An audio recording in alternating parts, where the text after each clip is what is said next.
Good morning, America. It is Eric Erickson here. How are you? It is 6 after the hour. Let's get started. The phone number, if you want to be a part of the program, 877-97-ERIC, 877-973-7425. I was going to begin with conspiracy theories until somebody shot me this Twitter thread, and this is worth beginning. There's a Twitter account called Local Distance. And this account, it's mind-blowing, particularly as you are having conversations about sending your kids back to school. This is crazy. This is a screenshot, he says. It's a Twitter thread of people saying 2 + 2 = 5. You read that right. 2 + 2 = 5. Among them are teachers, educators, and professors who plan on teaching this stuff to your children. So let's talk about what's going on here, why they're doing this, and how we can stop it. To start, let's look at exactly what they say, as how they argue here is very important. They don't say 2 + 2 = 4 is false. They don't say 2 + 2 always equals 5. What they say is 2 + 2 can sometimes equal 5, and that 2 + 2 doesn't always equal 4. Read that again. 2 + 2 can sometimes equal 5, and 2 + 2 doesn't always equal 4. These are woke academics. And they're not arguing that 2 + 2 always equals 5, nor are they arguing that 2 + 2 never equals 4. They are arguing instead that no universally correct answer to 2 + 2 is objectively true in all situations. They aren't falsifying 2 + 2 = 4. They're deconstructing it. How does deconstruction work? This is one of the reasons I wanted to engage here, is because you always hear terms like critical theory and deconstruction, and what exactly is it? So deconstructing works by attacking the meaning of something. This means that words, ideas, concepts, discourses, art, text, symbols, whatever it used to mean, something or communicated, it gets deconstructed. It means to destabilize it. So the woke crowd destabilizes meaning, because when a thing's meaning is not stable and clear and defined, the meaning of the thing can be redefined and distorted. Then people can come to any conclusion they want about it. Here's an example from Art, Architecture, and International Relations that he puts up. Postmodernism, Reflections and Tentative Directions from the Academy of Management Review. Genealogies destabilize meaning. They give us another way to think about our common sense without pretending that the genealogical story is the best story. Postmodernism, this is a quote from the Poetics of Postmodernism, History, Theory, and Fiction. Postmodernism is a fundamentally contradictory enterprise. Its art forms and its theories at once use and abuse, install, and then destabilize convention in parodic ways, self-consciously pointing both to their own internal paradoxes and provisionally, and of course, to their critical or ironic rereading of the art of the past. Here is Advanced Studio Design by Peter Eisenman and Eliza Iturbi. It is in this way that architecture can draw upon the cognitive rather than the emotive, and thus interdict power and destabilize meaning. And then there's this, International Relations and the Challenge of Postmodernism. The objective of Sylvester's discourse, I have no idea who Sylvester is, a repainting of the canvas of international relations to destabilize meaning, place, and identity so as to produce new perspectives, new questions, and new meaning. Woke people think racism, sexism, and bigotry are baked into the language and concepts we use. Since we think and communicate with language, if the language we use is inherently racist and sexist, then our communication and the ideas we communicate will be racist and sexist. This extends now to math. The woke argue objectivity and any either or binary about truth. Answers are either true or false as part of white supremacy. Since math uses objectivity and thinks things can be either true or false, math must be rooted in white supremacy. Don't believe me? Here is an academic, John Herbert. Math is actually not universal. Treating it as such is white supremacy. Don't believe me? Check out this comic by some woke person on why 2 + 2 = 4 is not always true. Oh boy. Characteristics of white supremacy include either or thinking and objectivity.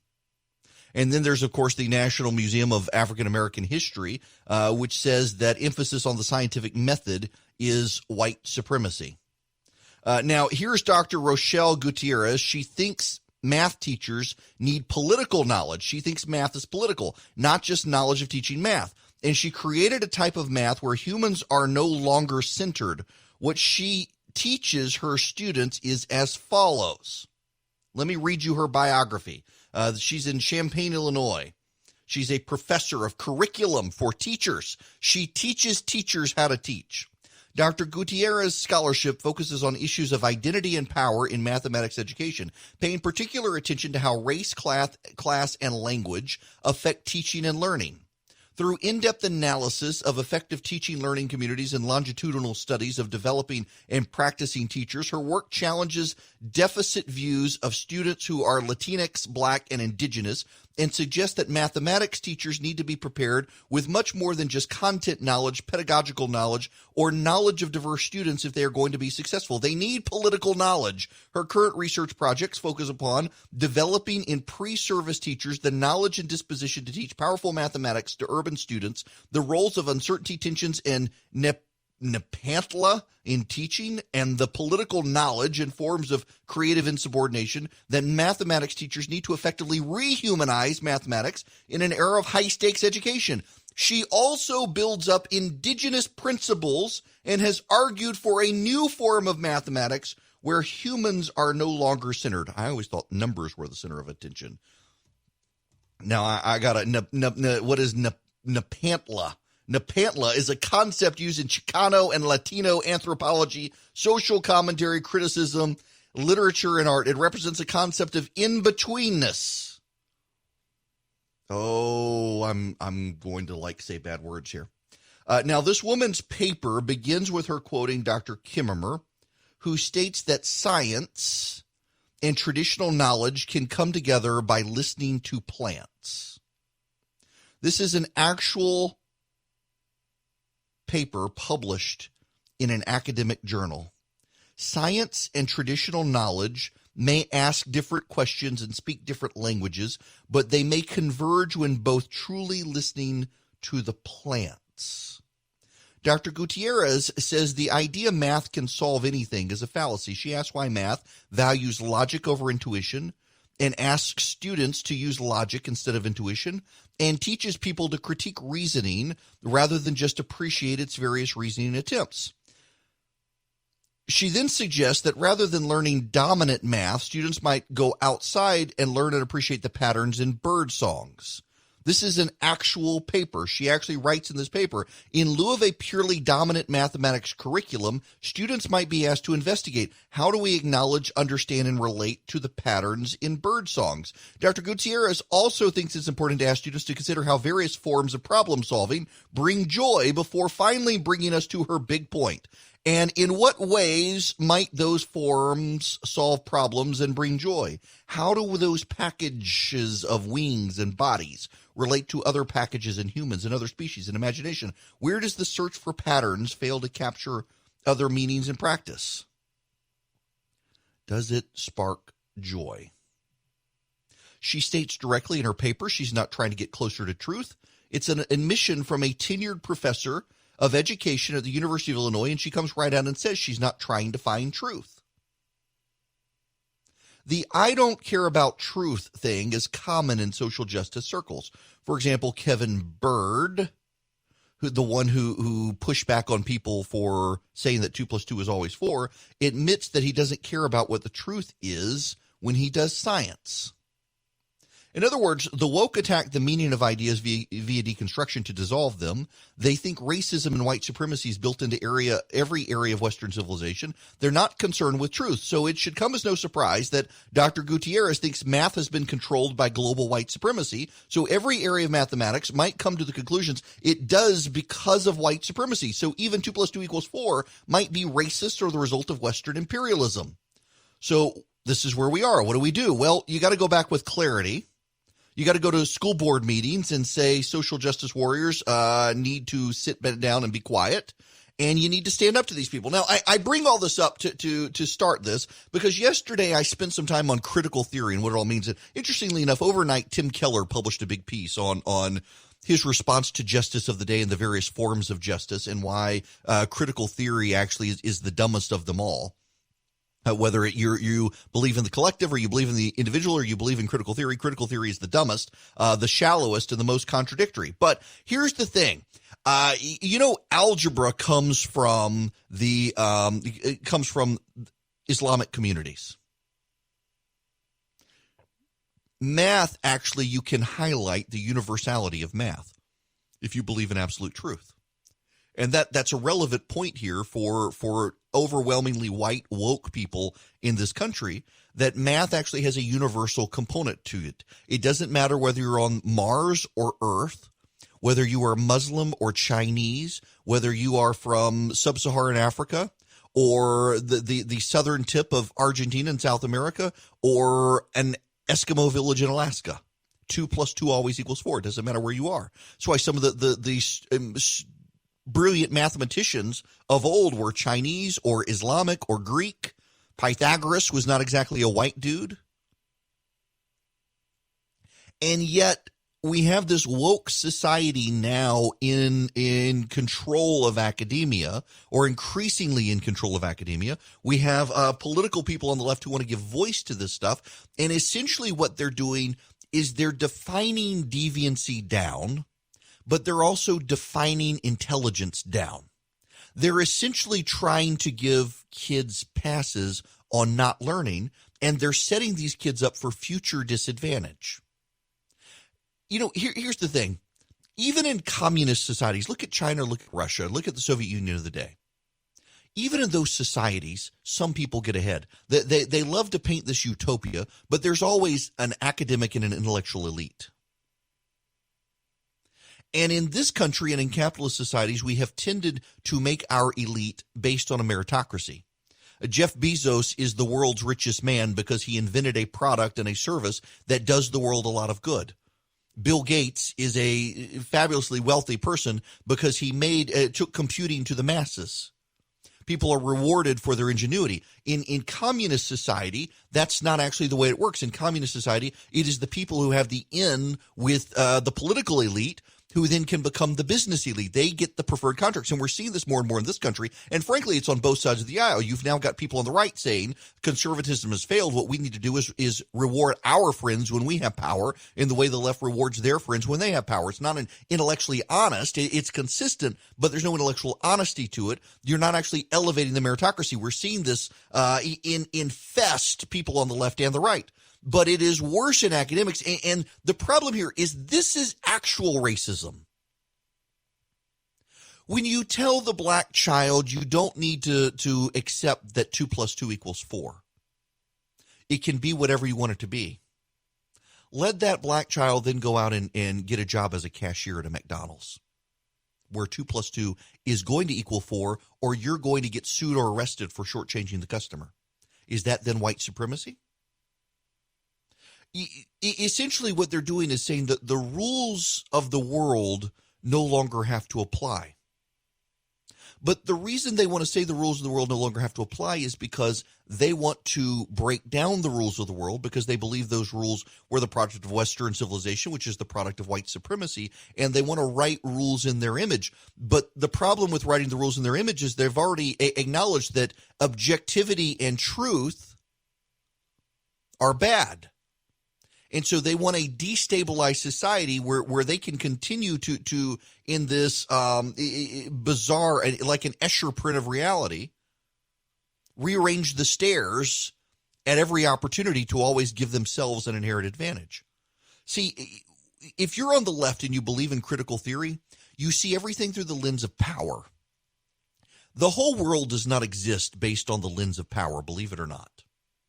I mean, Christianity itself upends the power structure. The very God of humanity dies on a cross. I mean, how's that for power? He stands tried by humanity that he created and dies on a cross. It upends power structures. What communists want to do, what critical theorists want to do, is they want to put themselves in charge and then preserve power for themselves. It has everything to do with marginalizing everyone else and putting themselves in power, and the victim is your kid.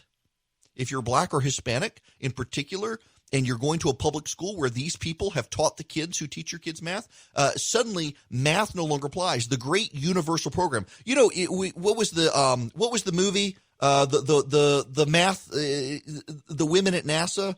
What was the movie? It was such a good movie. One of you is going to text me all of a sudden as I'm doing this. Hidden Figures. Yes, Hidden Figures.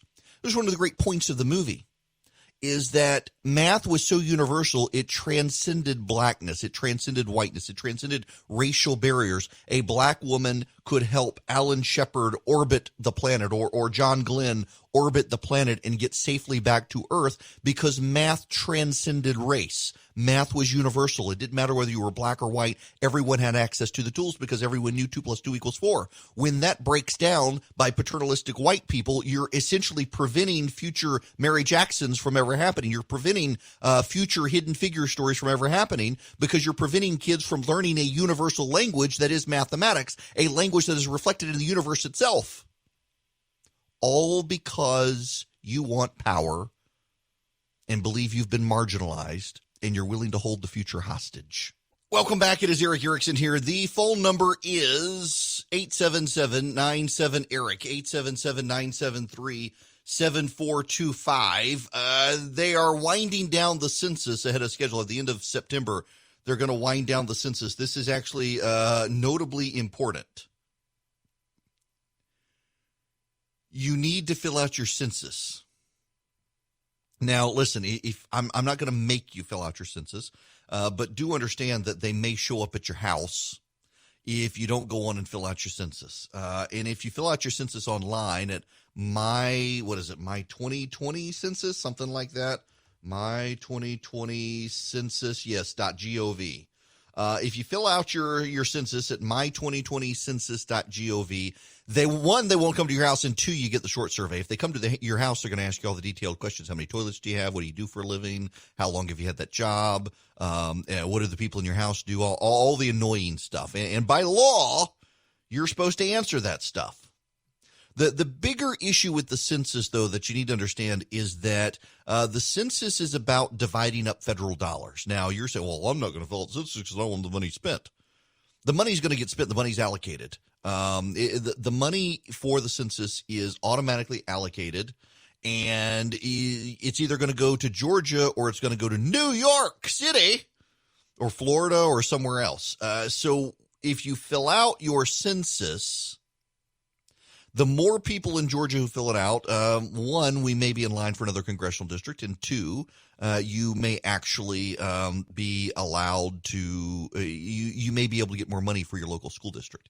And that's one of the big things here is a lot of the federal tax dollars for school districts, for fighting poverty, welfare payments, things like that, are allocated based on the census.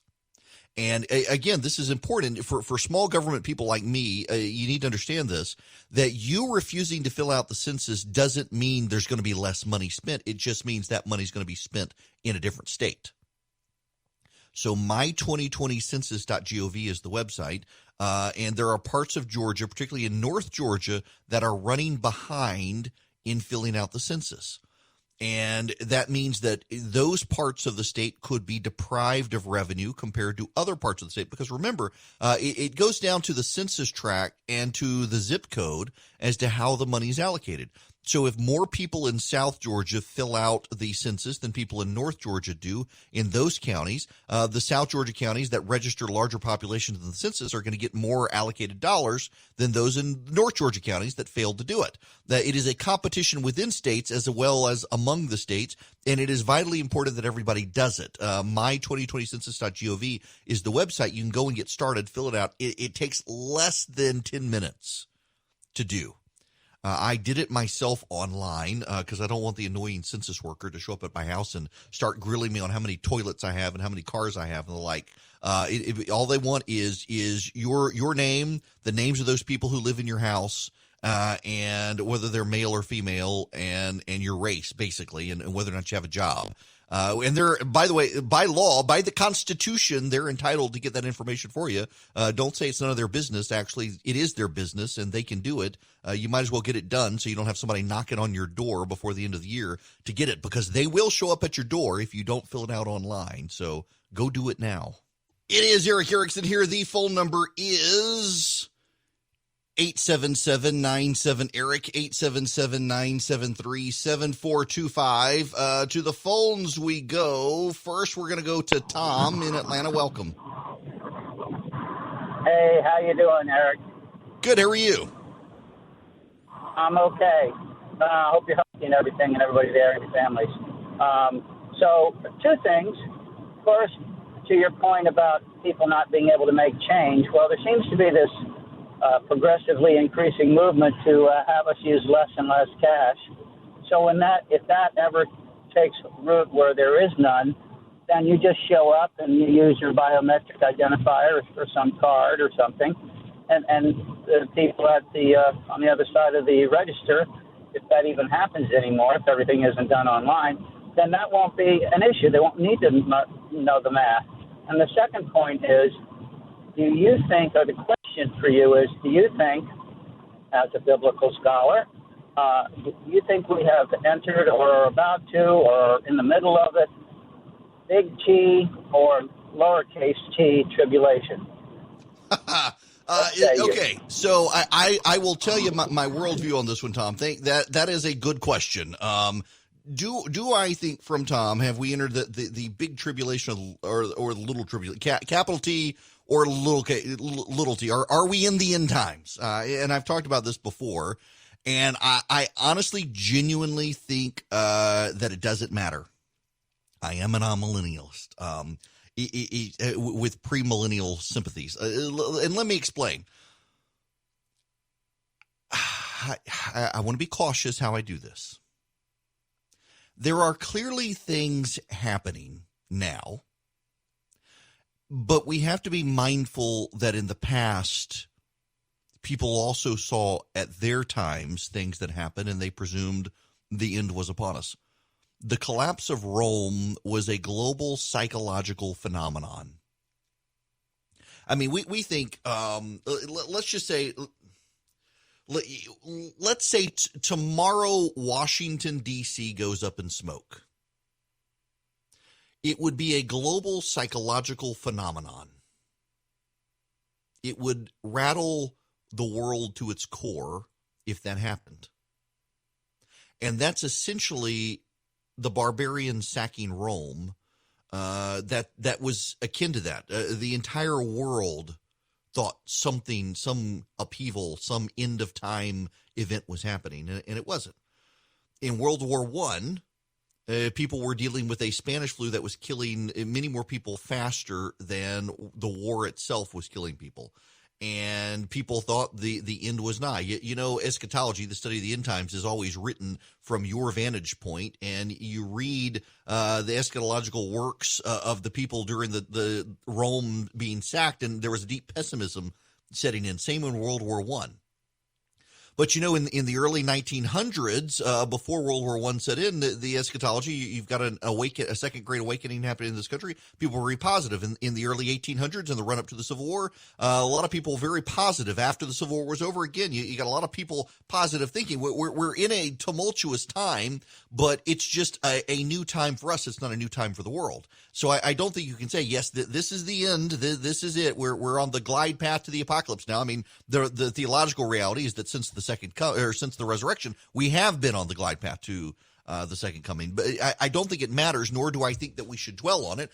Do I certainly think there are things happening now, volcanoes, earthquakes, random earthquakes where we've never seen them before? More notice of it. A friend of mine is a geologist, and he says it's not that there are so many new ones. It's just that we now have a global monitoring system and a news service that makes us aware of them. I will say this. It is commonly held in biblical orthodoxy that for the Messiah to come to earth the first time, as Jesus did, born of a virgin, it had to be during Roman imperial times where the gospel message could hit paved roads and spread throughout the known Eastern Hemisphere into Africa. I mean, is it Thomas who made it all the way to southern India?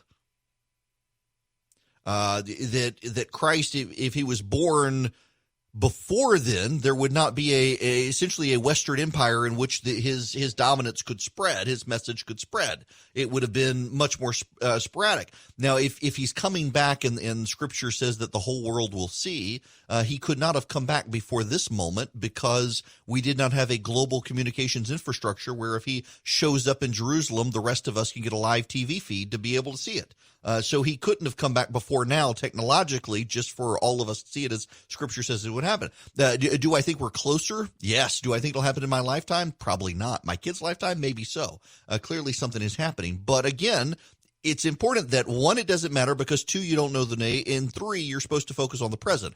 Every moment that you spend fixated on the future is a moment you're distracted from the present, and the present is actually where you find God, not the future, not the past. You find God here in the present.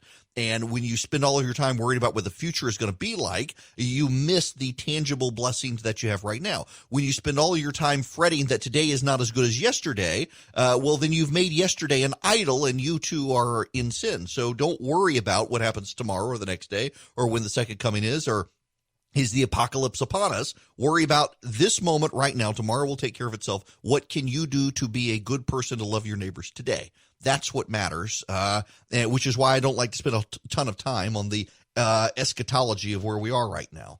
Let's see. Randy in Rome, going to go to you next. Welcome. Good morning. How are you, sir? Good. How are you? Oh, it's a beautiful day. I'm just sitting here looking out at the beautiful sky. Nice. What you just said was so significant to one of the things I wanted to lead into. Tom was asking, you couldn't say that unless you're able to talk about historical perspective. You see the history, you see the events, you see the Bible, and all of it fit into place there. And, you know, I read yesterday, we're up in Illinois, they're wanting to eliminate the teaching of history in the schools. Right. They want to get rid of that because it's racist. Or it's something, fill in the blank on something like that. And so many times we want to eliminate what we find uncomfortable in the past and don't want to deal with it, and I think this is more the case, and I found this kind of in reading James 2 this morning, that it is a group of people wanting to exploit everybody else to their own benefit. It talks in James 2 about the wealthy exploiting everybody and dragging them into court. Well, this is one of those situations where we have the knowledge, we're the most important. We want to exploit you so we can get our power to what we think of as important. And historically speaking, this is not going to be accepted by a lot of people, but one of the people who really loved that idea was W.B. Du Bois.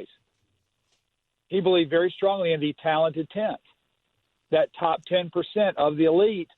He was pretty much a pseudo-Marxist. But the ideas it's just different names, different times, different places. People want to be the most significant, and they want to make themselves more significant, and they want to exploit that so they can be the people who are in power. They do, and I'm glad you said that because so much of it is exploitative. So much of it is, it's perverse, and it's about rewriting history to conform to their narratives, and it's all about the narrative. It's not about fact, and we see that more and more. And if we're really honest, this is, and Randy, thanks for the phone call. This is descended into the right and the left. Everyone wants to rewrite history in their own worldview, but more so we want to see current events and we want to exclude facts that are upsetting to our worldview, upsetting to our narrative. For example, you don't need to show of hands, but I know it's going to be almost everyone in the crowd. How many of you are convinced all the polls are wrong? Virtually every single one of you. Now, ask yourself this question and be honest. Be honest here. Okay, you don't have to call in. Just be honest. If all of the polls showed Donald Trump ahead of Joe Biden, how many of you would believe the polls were right? A sizable portion of you.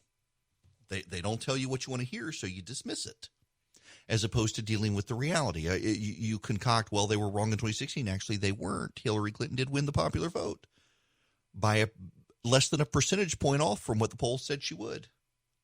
But swing votes, electoral, yeah, I know, but it's not like they were really wrong. And yet, because it doesn't comport to your worldview, you've got to upend them.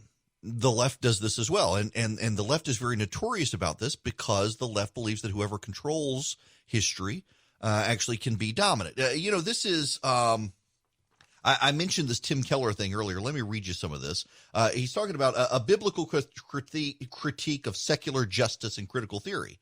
And he goes through some of them, and he gets into postmodernism power. Just society subverts the power of dominant groups in favor of the oppressed. Drawing on the teaching of Karl Marx, what can be called postmodern critical theory has emerged very recently with its own account of justice, which is sharply different from the others.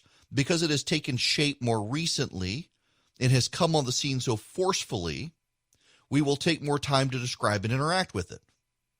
Postmodern critical theory argues, first, the explanation of all unequal outcomes in wealth, well-being, and power is never due to individual actions or to differences in cultures or to differences in human ability, but only and strictly due to unjust social structures and systems. The only way to fix unequal outcomes for the downtrodden is through social policy, never by asking anyone to change their behavior or culture.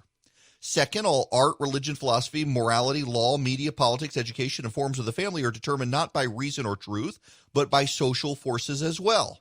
Everything is determined by your class consciousness and social location. Religious doctrine, together with all politics and laws, are always at bottom a way for people to get or maintain social status, wealth, and therefore power over others.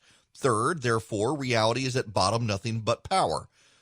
And if that is the case, then to see reality, power must be mapped through the means of intersectionality. The categories are race, gender, sexual orientation, gender identity, sometimes others. If you're white, male, straight, cisgender, then you have the highest amount of power. If you are none of these at all, you are the most marginalized and oppressed. And there are numerous categories in the middle. Most importantly, each category toward the powerless end of the spectrum has a greater moral authority and a greater ability to see the way truly how things are. Only powerlessness and oppression bring moral high ground and true knowledge. Therefore, those with more privilege must not enter into any debate. They have no right or ability to advise the oppressed, blinded as they are by their social location.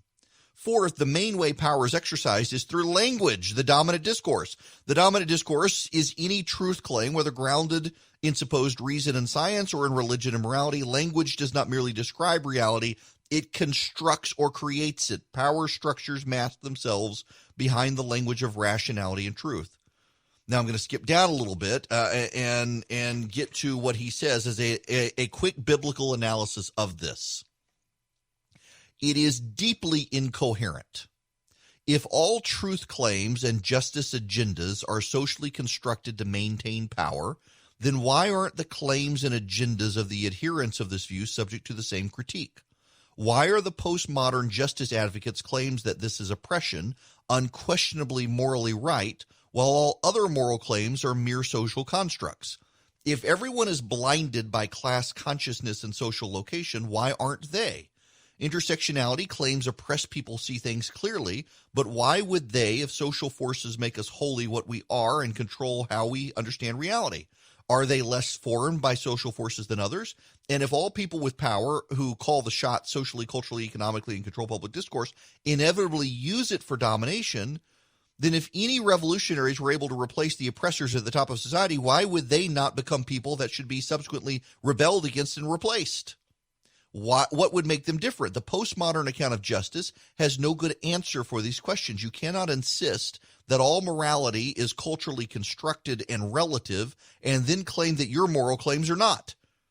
This is not a flaw that other Christians can see, and this may therefore be a fatal flaw for the entire theory. This is not a flaw that only Christians can see. It's a fatal flaw everyone can see. Also, it's far too simplistic.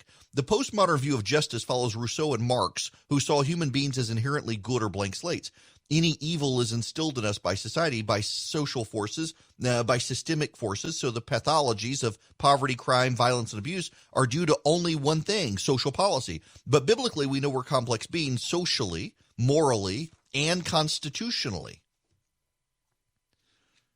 The reason for evil and for unjust outcomes in life are multiple and complex. So, for example, the restoration of a poor community will require a rich, multidimensional understanding of human flourishing.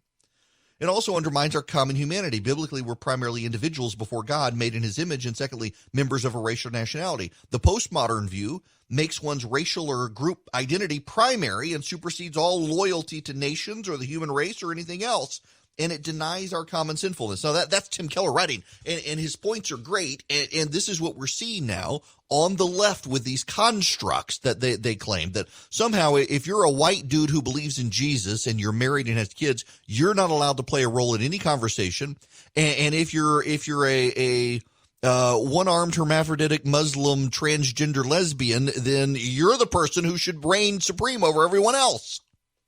None of it actually makes any sense. But that's what they push, and that's what they believe. And there are inherent contradictions. And here's the thing. There are a lot of people now on the right who say, in order to keep winning, we must do as the left does. To do as the left does, you must abandon traditional truth and morality, and also make it all about power and postmodern constructs.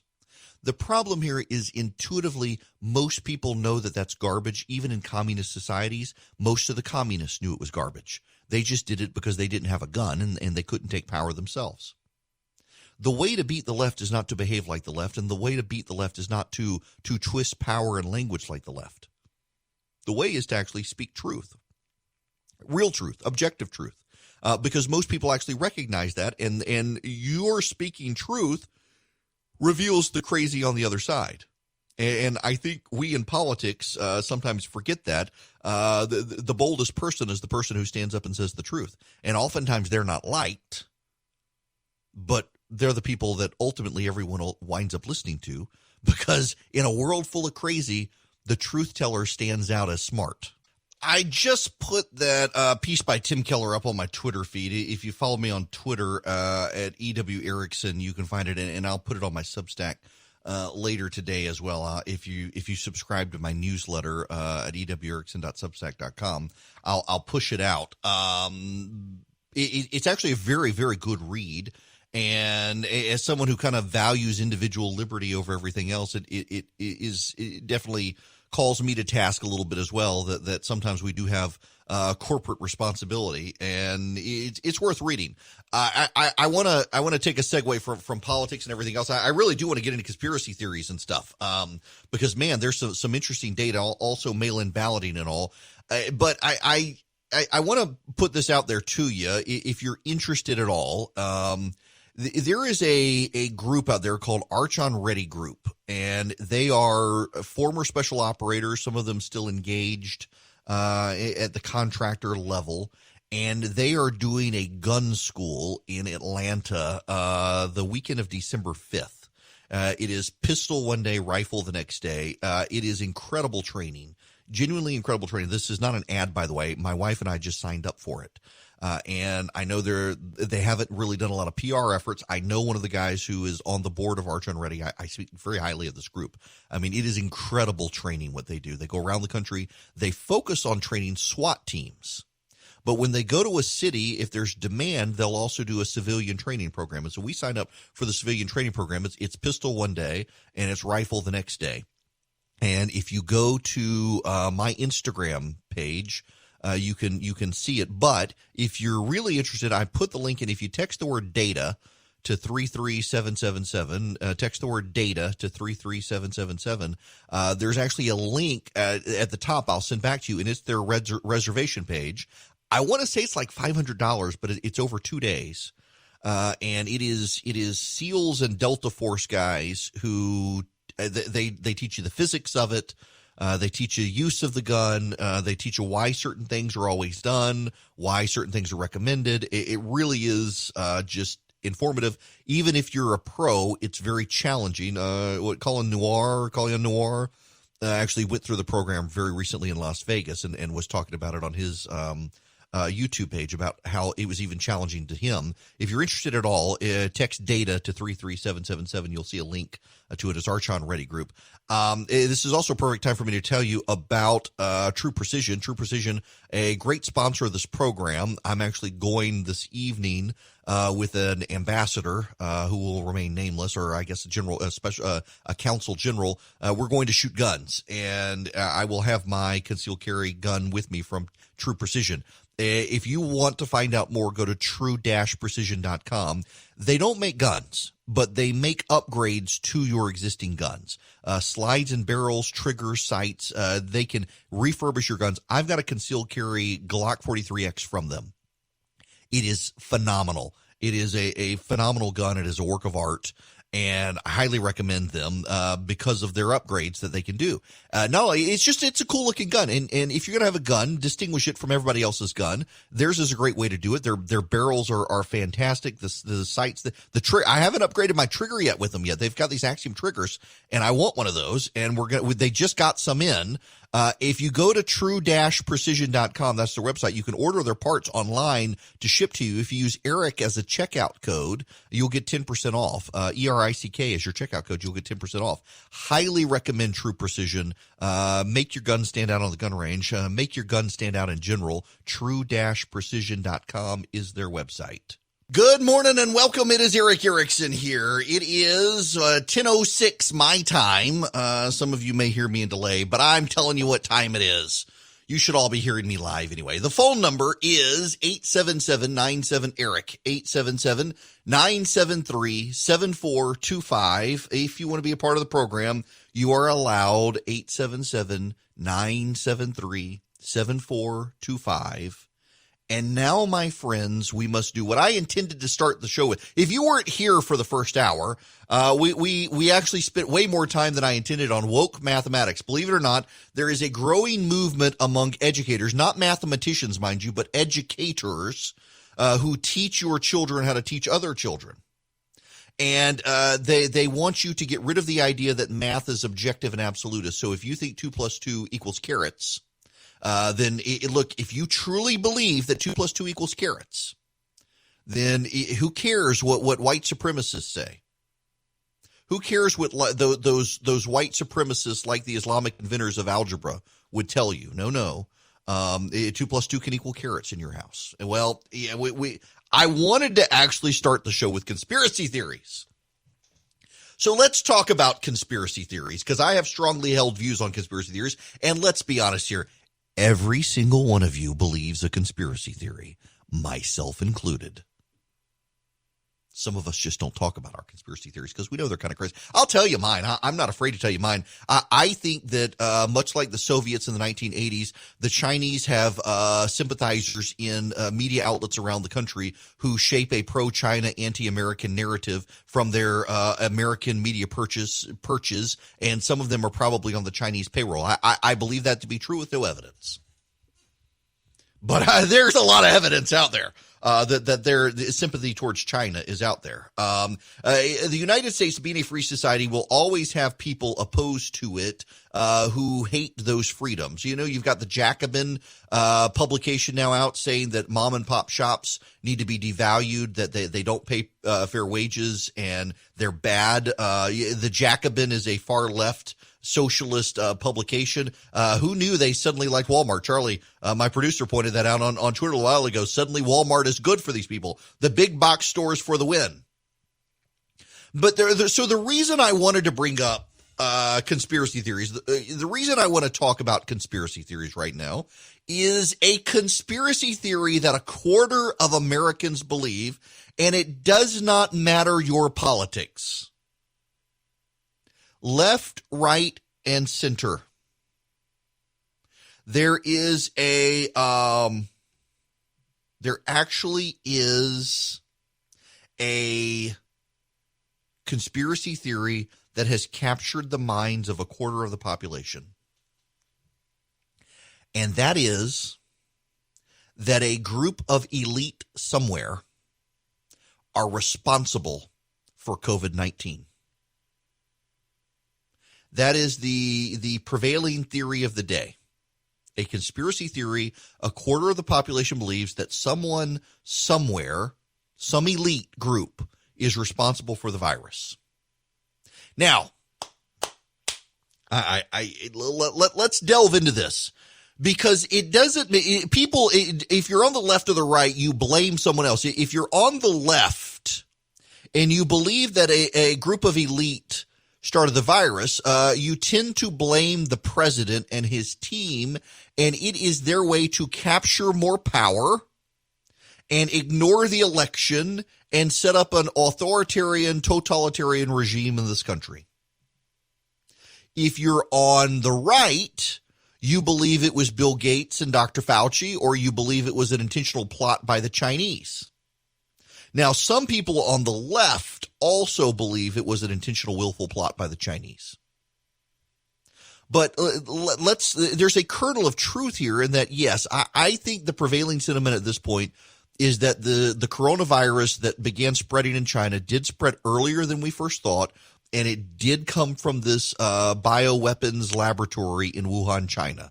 I do not believe it was malicious. I don't think there's any evidence that it was malicious. The fact that it spread through China and by all accounts was way more devastating and killed way more Chinese people than we'll ever know. I mean, y'all don't understand. We have satellite analysis from China, and there are whole areas of China where we can tell people that once lived no longer live, and it has nothing to do with rounding them up and sending them to the concentration camps. It has to do with they all died. There was an article. Where was it? Was it the Washington Post or the New York Times back in March about the data coming out of China shows a wind down of their economy and a huge loss of life. In Iran, satellite images have shown massive mass burial sites. We've seen the Chinese crematoriums. The outflow of ash from Chinese crematoriums has affected weather patterns in Asia. Like ash has been raining down in South Korea and in Japan. And based on the weather patterns, it had to come from China. I don't believe that it was a willful, malicious release from the Chinese government, because it hit China first and way worse than anyone realizes. But I definitely think that there's a lot of evidence that come from this lab where they were experimenting with it, and it was probably an accidental release. I've had a couple of senators tell me that based on their conversations with people in the intelligence community, they actually do believe that there was a lab assistant in China who got careless and accidentally got infected, and that's how the virus spread. That is a prevailing theory within our intelligence community. But it wasn't a malicious release. But so let's not focus on China. Let's focus on the other, because there's a larger issue here when it comes to conspiracy theory. So a quarter of Americans believe that COVID-19 was released by a group of elite. On the left, the prevailing sentiment is that it was by people who are trying to help Donald Trump set up an authoritarian, totalitarian regime. And on the right, it is by people who believe Bill Gates and Dr. Fauci are trying to cash in by making everyone sick, develop a vaccine, own the patents, and cha-ching. None of this is true, and yet people believe it, and there are kernels of truth along the way that make people believe it. So, for example, on the right, it is true that Dr. Fauci, his name is on a lot of patents, and the reason his name is on a lot of patents is because he's the head of the National Institute for Allergies and Asthmatic Medicine. I can't remember the name of it. And being the head of that governmental agency, patent law requires that the head of a governmental agency have his name on the patent, even though he's not allowed to cash in. He's prohibited by law. Patents require individual names to be on patents, and so Dr. Fauci, as head of the department, has to have his name on it. He's not allowed to cash in. That's why he gets paid such a good government salary. He's not allowed to cash in on his patents. Bill Gates, it is true, is setting up factories around the world to manufacture the best available vaccine out there, and he's going to shut down all the others. That's true, but he's doing it through his foundation as a nonprofit. He's not profiting off of it. That's false. And yet people believe this. There are also people I have encountered now on regular occasion, on a daily basis now, people who really do believe that COVID-19 was released into the wild in order to ruin the president's chances in November, that all of this is amplified and exaggerated, and it's not real, it's not true, and the virus really isn't out there, and nobody has it, and the people who do have it, it's just a mild flu. So nobody has it, but people who have it, it is a mild flu. The conspiracy theories write themselves, and they exaggerate. I know two people well, a married couple, and they are genuinely convinced that COVID-19 is not real, that it is a media talking point in collaboration with the Democrats, and that hospitals really are not full of COVID-19 patients, that it is all a plot down to the state governmental level. Now here's the thing about this, is that, so I know Donald Rumsfeld, don't know him well, but I spent time with him, and Rumsfeld was an aide to the Warren Commission. And to this day, there are conspiracies about who really killed John F. Kennedy. It could not have been this lone guy, Lee Harvey Oswald. It could not have been him. And the reason is because we believe that our government has to have been more competent and would have been able to stop a lone gunman. It had to be an intergovernmental mafia communist Cuba plot led by Lyndon Johnson or some such, or there must have been another shooter. And listen, I can't dissuade you. And Rumsfeld's point is that it really was a lone gunman, and that people have a higher opinion of the competence of government than they should have, never have a high opinion of the competence of government, that many of the things that you see in government can best be explained on the presumption that the government's enemies are in charge of the government, which isn't really true, but it explains how the government works. And the reality is that no one can keep a secret. So if you had a multinational, multilateral, multi-institutional plot to spread the virus to be able to ruin the president's chances of reelection that was owned by the media and by Democratic politicians and by the local political leaders around the country, one of them would spill the beans on it. And you would have a cascading effect of people coming forward. People can't keep a secret. But what's really going on with the rise of conspiracy theories? Because it's not just the virus. There are elaborate conspiracy theories, and more so on the left these days. There are these conspiracy theories about power and access to power. It's derived from this intersectionality stuff that I was talking about earlier, where people really genuinely believe that it's people don't want to give up power, and they're looking for someone to explain things. And there are a couple of things here I want you to understand, some of which are going to make you mad. Number one, most people invent conspiracy theories because they need to understand the way the world works and can't accept that the world works as simply as it does. You must develop this elaborate plot for how the government works because you can't accept that at the basic level, government works very simply. It's got to be complicated. There's got to be someone pulling the levers. Two, you must invent a conspiracy to avoid blaming yourself.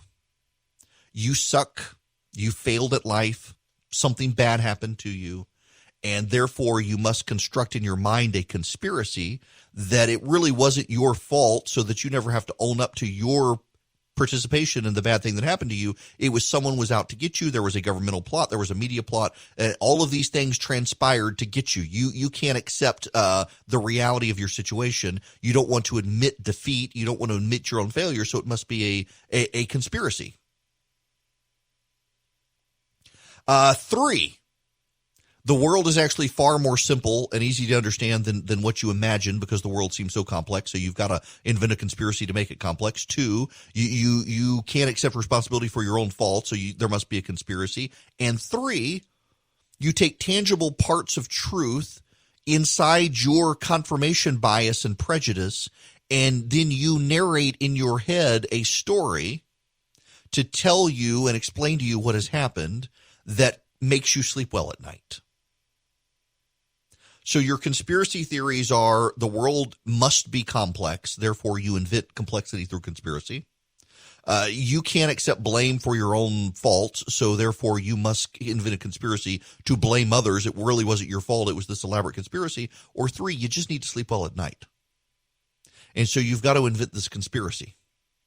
And all of these ultimately lead you away from reality and truth, very much towards postmodernism. And in a world where truth is no longer valued on the left, it becomes really easy on the right to also distance yourself from truth and it create these elaborate machinations. You know, at the end of the day, I mean, for example, how many of you really believe that the president isn't an idiot? He's just doing elaborate fourth dimensional chess on multiple layers to outman everyone, and it's already in the bag, and the election's going to happen. I guarantee you that most of you listening, and I don't mean this to be insulting, and I know it's going to come across this way, if the president loses in November, instead of accepting he really always was an idiot with no self-discipline, you're going to presume that it was an elaborate conspiracy with the virus and the media industrial complex to steal the election from the president, and if only the votes had accurately been counted, he would have won.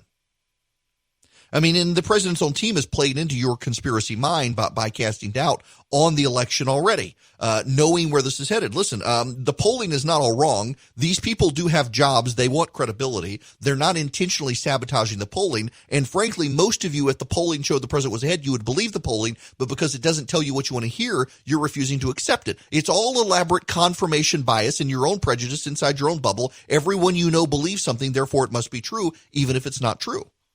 And no one gets challenged anymore on this stuff because you only go to the media that tells you what you want to hear. You're turning the dial right now because I made you mad on this. It is shocking to me how many more people in this day and age would prefer to believe a conspiracy on the left and the right. The amount of people on the left who believe conspiracy, the Russians stole the election for Donald Trump. It had nothing to do with Hillary Clinton. The Steele dossier was legit, even though it wasn't. All of these things on the left to help them sleep well at night and to explain the world that went against them and to explain away their own failures and make it someone else's problem.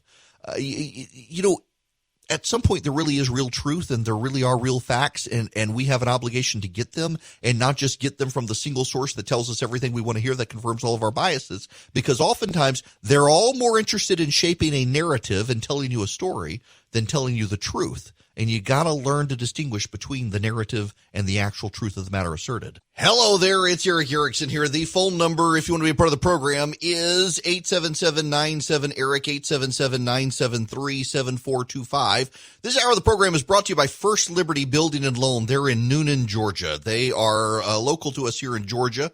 Good people, the Frost family, active in politics, and they've been doing First Liberty since 1993. They have been helping small businesses become big businesses, getting them access to loans that they need. They've done all sorts of great ways, bridge loans, capitalization for businesses. If your business right now needs access to lines of credit and loans and lending to grow your business or sustain your business during this economic challenging time, reach out to my friends at First Liberty. Go to firstlibertyga.com. More importantly, if your company needs to take advantage of PPP as the government figures out what it's going to do, consider First Liberty to be a great asset for you, please. The number again, or the website again, firstlibertyga.com, firstlibertyga.com. Tell the Brant Frost he's the dad, and he's in charge of it, and he's a great guy, solid Christian, good businessman as well, and wants to help you. Tell him I sent you, firstlibertyga.com. The government still has no idea what it's going to do, by the way, with its economic package that it wants to produce right now for the government and for businesses. Everybody out there these days seems to have their own opinion of what they should do, what they shouldn't do, how to design it. It's just not good.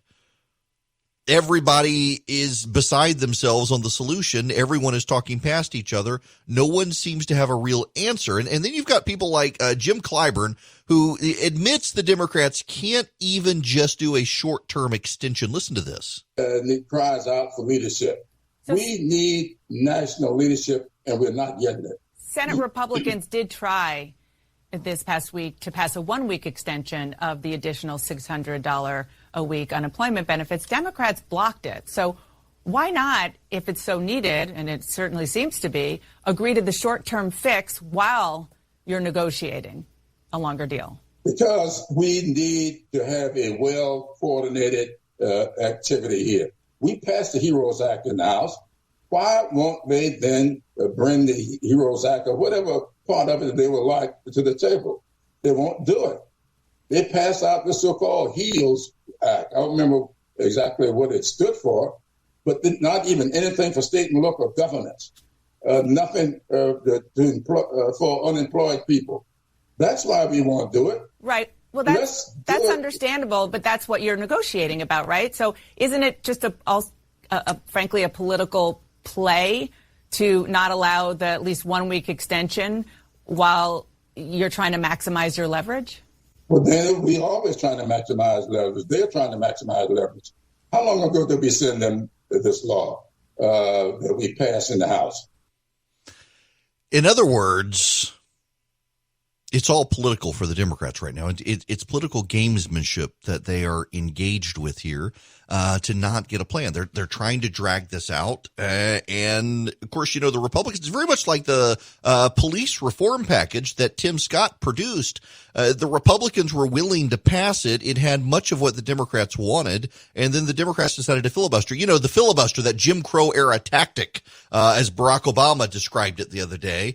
The Democrats used that tactic to block meaningful police reform that they themselves wanted because they would rather the political issue. This is part of the problem in Washington these days, is that everyone wants the political issue. No one wants the solution, because as long as the problem festers, you can get people to vote for your side. Speaking of conspiracies, one of the other elaborate conspiracies on the right is that Republicans never actually want to solve the abortion problem because their voters would go away if they did. That's not actually true, but that's what more and more people think, because they have a lot of people who claim to love babies and actually don't.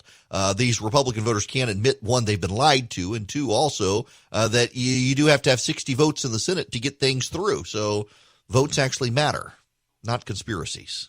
Welcome back. It is Eric Erickson here. The phone number, if you want to be a part of the program, 877-973-7425. Philip tells me I do have another conspiracy theory, but it's not a conspiracy theory. It actually is true.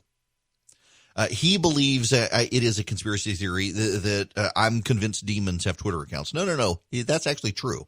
All you have to do is get on my timeline and look at my mentions, and you will see. So the bad thing is, on social media, on Twitter in particular, several years ago, I decided it was good for my sanctification to start following more theologians than politicians. And I unfollowed people in politics and followed more theologians, and occasionally see great insight and will retweet it or comment on it for others. I feel so terrible every time I do, because the amount of hate that comes pouring forth from Twitter. So there's that story in the Bible. Hang on a second. I can find it for you. Where is it? Yep, here we go. Yep. Little did Philip know texting me was gonna get this dissertation. This is relevant. So this is from Mark 5. Y'all know the story. They came to the other side of the sea, to the country of Gerasenes. And when Jesus had stepped out of the boat, immediately there met him out of the tombs a man with an unclean spirit. He lived among the tombs, and no one could bind him anymore, not even with a chain, for he had often been bound with shackles and chains. But he wrenched the chains apart, and he broke the shackles in pieces. No one had the strength to subdue him. Night and day among the tombs and on the mountains, he was always crying out and cutting himself with stones. And when he saw Jesus from afar, he ran and fell down before him, and crying out with a loud voice, he said, "What have you to do with me, Jesus, Son of the Most High God? I adjure you to God, do not torment me." For he was saying to him, "Come out of the man, you unclean spirit." And Jesus asked him, "What is your name?" And he replied, "My name is Legion, for we are many." And he begged Jesus earnestly not to send them out of the country. Now a great herd of pigs was feeding there on the hillside, and they begged Jesus, saying, "Send us to the pigs, let us enter them." So Jesus gave them permission, and the unclean spirits came out and entered the pigs, and the herd, numbering about 2,000, rushed down the steep bank into the sea and drowned in the sea. Now, what Mark leaves out of this, and this is Peter's retelling, the Gospel of Mark is actually Peter's account. Mark was Peter's scribe. What Peter leaves out of the story, because it would have made 0 sense to people in the first century. It would have made 0 sense to people in the first century had they included this. And this is not the only occurrence of this story. In the other occurrence, I believe it's in Luke, might be Matthew. There are 2 men, and there's a reason for the discrepancy. We don't need to get into. Well, a very short reason is because of the way the stories are being told to the audience they're being told. You want to focus on this one man as opposed to the 2, because you don't want to add complex, needless details to it when you're really focusing on the fact that Jesus has the power to call demons out. So there's the man in the cemetery. He calls the demon out. There are actually 2 men there, one not as afflicted as the other. And the demons possess the pigs, they run down the hill, they drown in the sea. What the scripture leaves out of this is that after they drown, well, demons are eternal beings. They're not going to die. They've got to go somewhere. And they did. Twitter.com. That's my story, and I'm sticking to it. That explains the existence of social media, is that legion drowning in this herd of 2,000 pigs. You got these 2,000 plus demons. They got to go somewhere. They go to the series of tubes known as the internet. They shift in time and come out on the internet. I am convinced. Listen, now, the scripture, I take scripture literally and seriously, literally where it must be taken literally, mind you. It is the inerrant word of God in my mind, and there are angels and there are demons. There are things unseen, and you can start to get a sense of them when you get online. Evil is very real, and I don't know that enough people actually appreciate that evil really is real. So it's one of those things, trying to engage with my kids, and I got to tell you, there are many days, many weeks where I feel like I'm a failure when it comes to engaging with my kids on faith issues. It's something I talk to you guys about more so than my kids, and it's something that I don't want to be off-putting with them, as much as I want them to recognize that God is real and that worldview matters.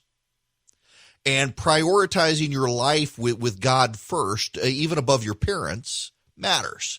And how do you do that? And in this day and age now, one of the great problems of the world, particularly for people in the media, for people doing what I do, I am in a ratings-based business. And it is very hard for me sometimes to be mindful of the fact that I am in a ratings-based business, and I still have an obligation to tell you guys what I think as opposed to what you want to hear. One of the worst things I think that can befall anyone is the desire to be liked by the world. Now, that's not to say you should not be a kind and good person and be a likable person, but there's a difference between being a likable person and being someone who wants to be liked. And there's this great desire on the planet right now, and you see it so reflected in social media and celebrity profiles and the connections you have to celebrities. I mean, how many of you, I'm always amazed. So I try to be very open and honest with who I am online. I've always been stunned. I meet celebrities, and they are not what you expect, particularly, and I realize an actor is playing a role, and so you meet, for example, say Chris Pratt, who plays Star-Lord in Guardians of the Galaxy, or his character in Parks and Rec, and you meet the real him, and he's nothing like the character. He was playing a character. He was an actor. That's not what I'm talking about. What I'm talking about is let's take talk radio, or let's take TV. You connect with the anchor, or you connect with the person behind the microphone, and you meet the person in person, and they're nothing like who they are behind the microphone or who they're like on TV as they're them. I try very much to be myself. And there are a lot of people who get behind the microphone and they become a character and ultimately become a caricature. And sometimes they actually embrace the caricature so much they become the caricature of themselves. I know a person who you would all know who is exceedingly famous in radio, who is world renowned for blunt and frank advice, who over time we have mutual friends who have told me he has become that person. That he was always laced himself in his public appearances with a level of humility that in the last number of years, as he's found major success, that humility has gone away. And part of that, I think, is that he's expected to be that person.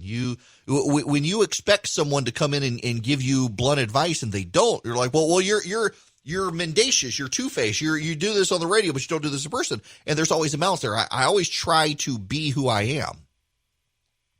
But one of the dangers in society these days is you want to be liked by the world. And there's so much about the world that you like.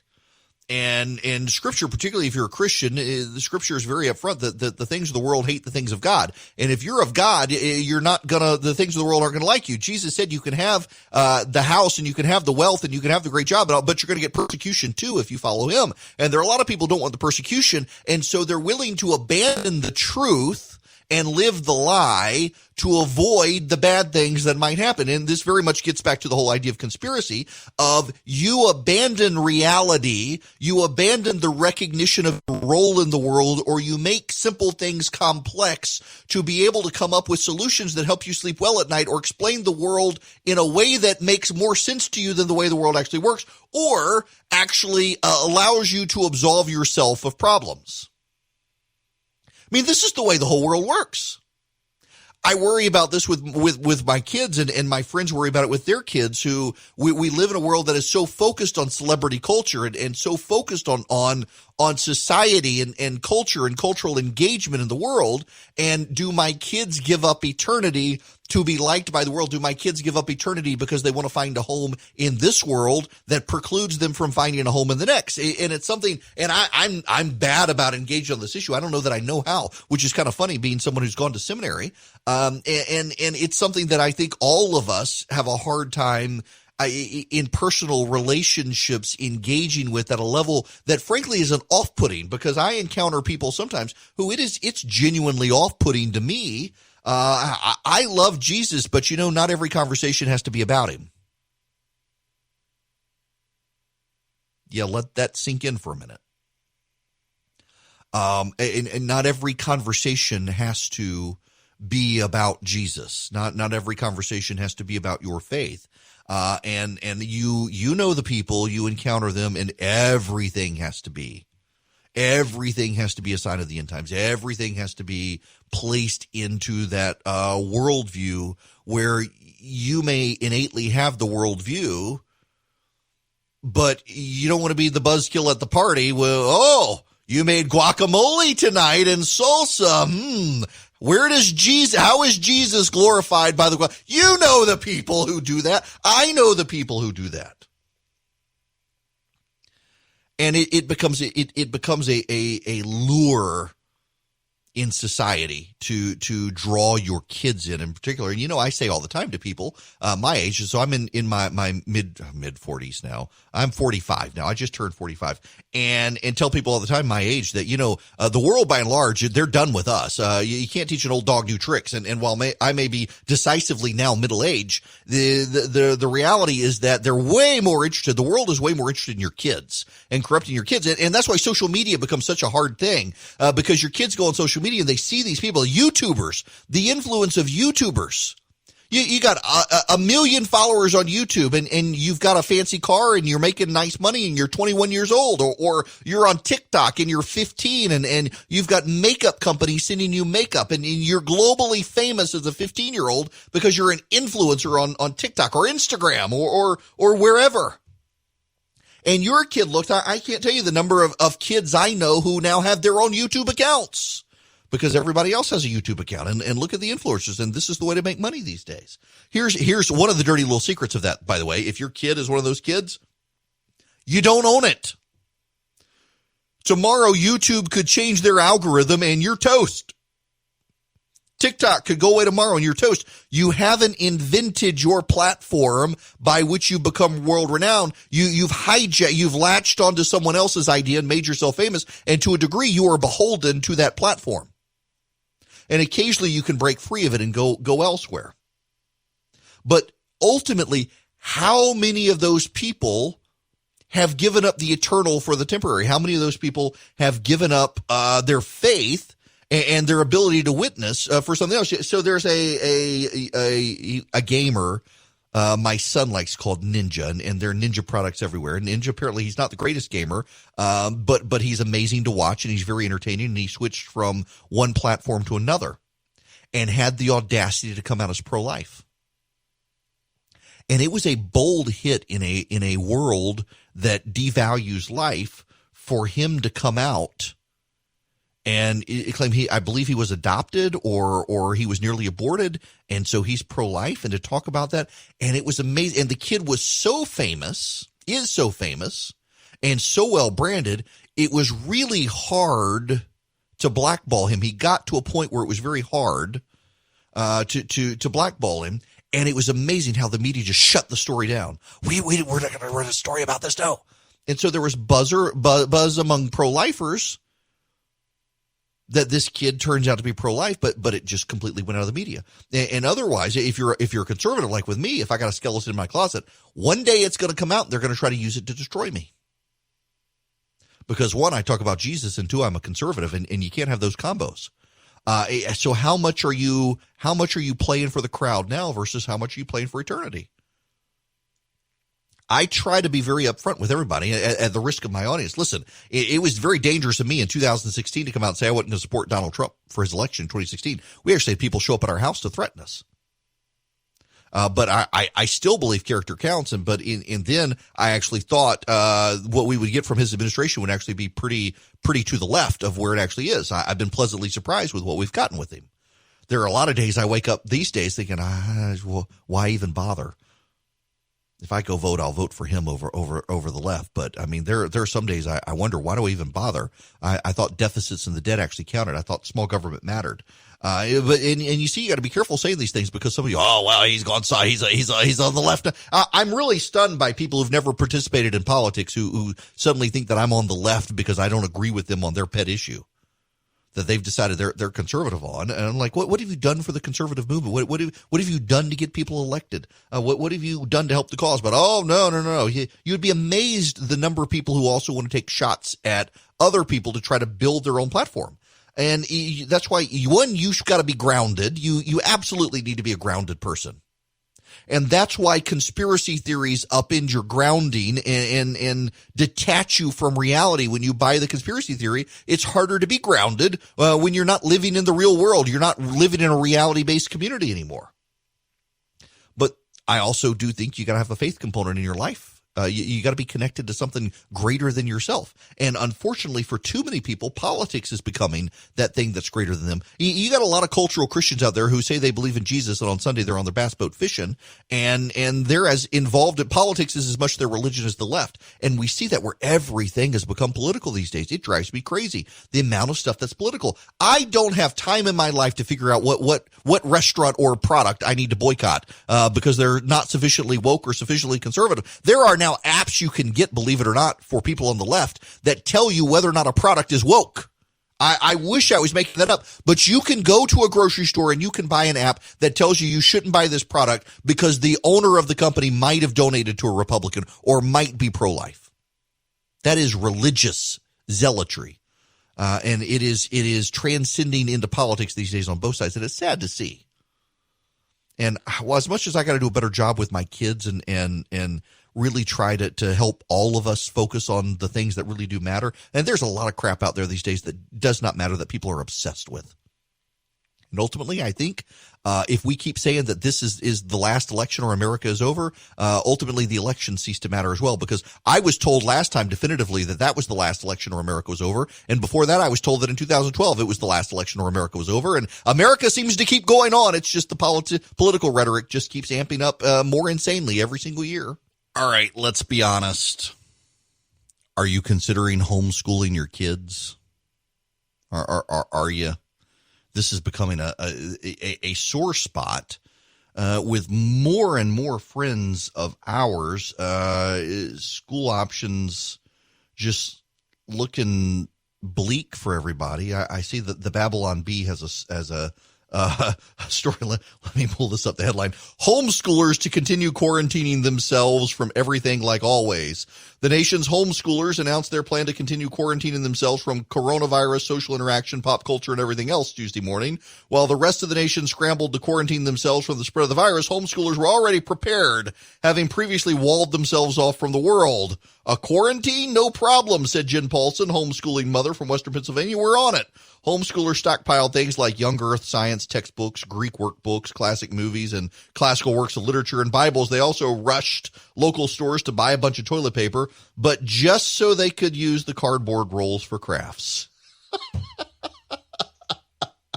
Okay, I got to say something regarding homeschooling. You know, these young earth textbooks. I know a guy who is an ardent atheist, who was raised in the church with a theologian for a father and for a mother. And do you know why he became an atheist? When he was in school, elementary and middle school, he went to a school that actually taught young earth science, that people and dinosaurs lived on the earth together as happily as can be, and that around the world there is a great filament filled with water. And so, landing on the moon is actually impossible, because if you actually get out of the atmosphere is like a bubble.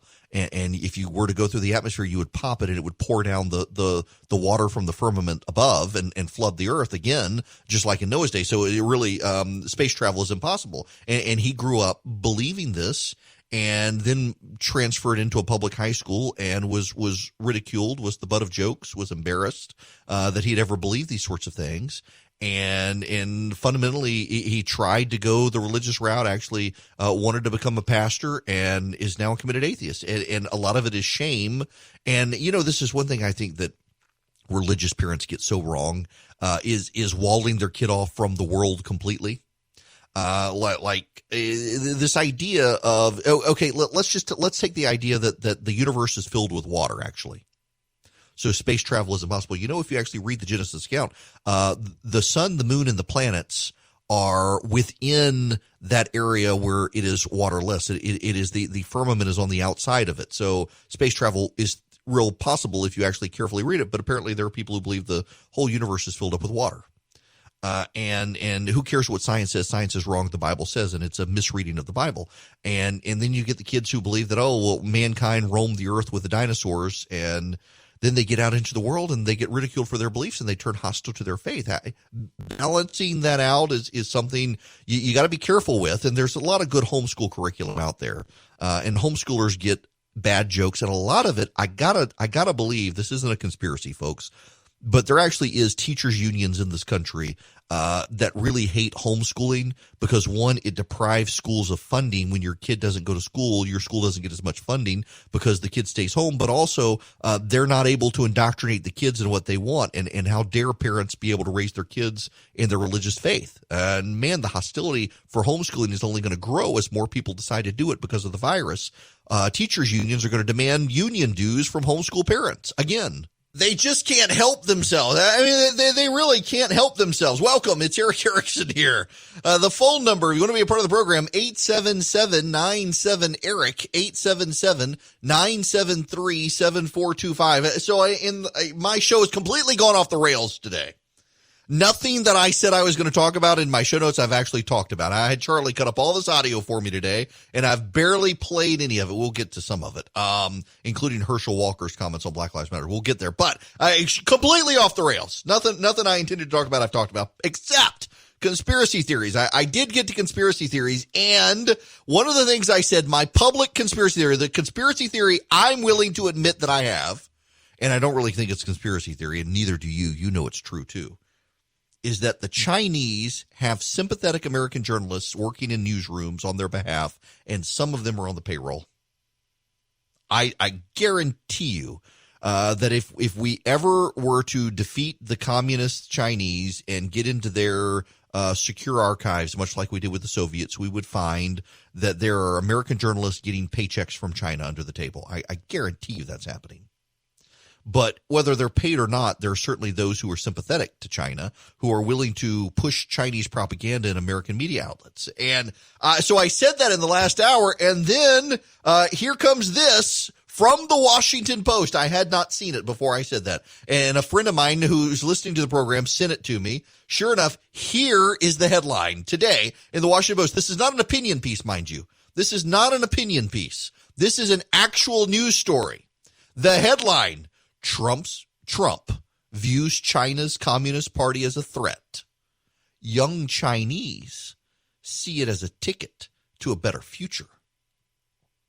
The overwhelming humidity of the Chinese summer was not enough to stifle the ardor of the crowds of 20-somethings honoring Mao Zedong, the founding father of Communist China.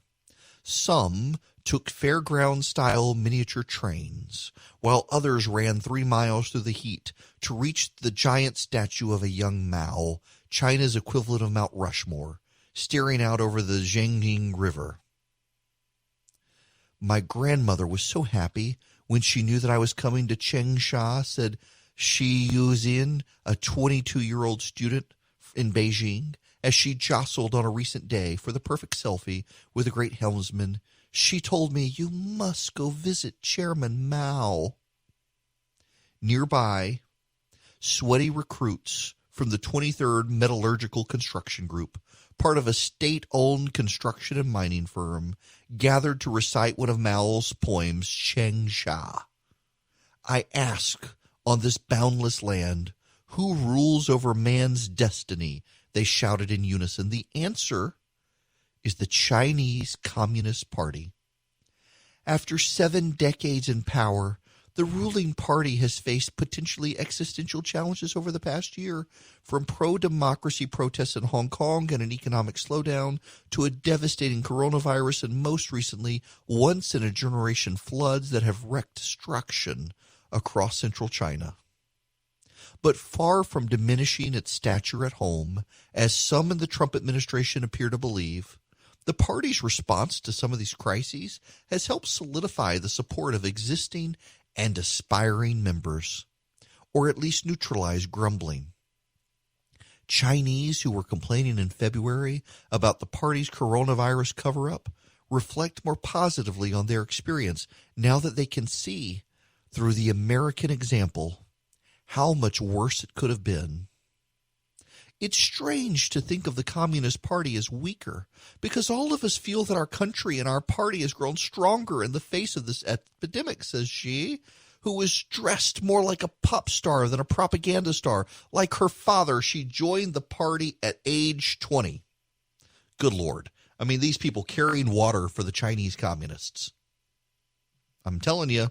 I don't think it's a conspiracy at this point. I think it's absolutely true that there are members of the press who are so anti-America. Donald Trump has broken them, and they're so anti-America, they've become so pro-Chinese, they're willing to peddle Chinese propaganda, and there are others who China has on their payroll. And we're going to start seeing more and more of this. And then you got to remember the media industrial complex in the United States. All of our media outlets, with the exception of Fox News now, because it sold off 20th Century Fox to Disney, all of our media outlets in this country, with the exception of Fox, are beholden to the Chinese for their box offices. CNN, owned by Warner Brothers Studio. ABC, owned by Disney, which has Disney Studios. NBC, owned by Comcast, that has Universal Pictures. CBS, owned by Viacom, that has both Viacom and Paramount. What are the other ones out there? Well, CNBC is NBC. You've got the Washington Post, is owned by Jeff Bezos, that has Amazon, that wants to make inroads into China. You've got the New York Times is an independent brand, but, I mean, they've always hated America. On and on it goes. These media outlets, the Chinese can steer their propaganda, particularly through TV news, because all the major outlets, except Fox News now, except Fox sold off its TV and it sold off its movie studios and all. Fox is the only one not beholden to China. And that's something you should be aware of as the media shapes the news. Now, it's not just that. This is the story I want to talk about. I'm finally getting to the story I wanted to talk about. Pickup trucks. Yep, that's right. We're going to talk about pickup trucks, folks. I kid you not. Ryan Cooper is a blue check mark on Twitter. He is a national correspondent for The Week. Ryan Cooper is of the left.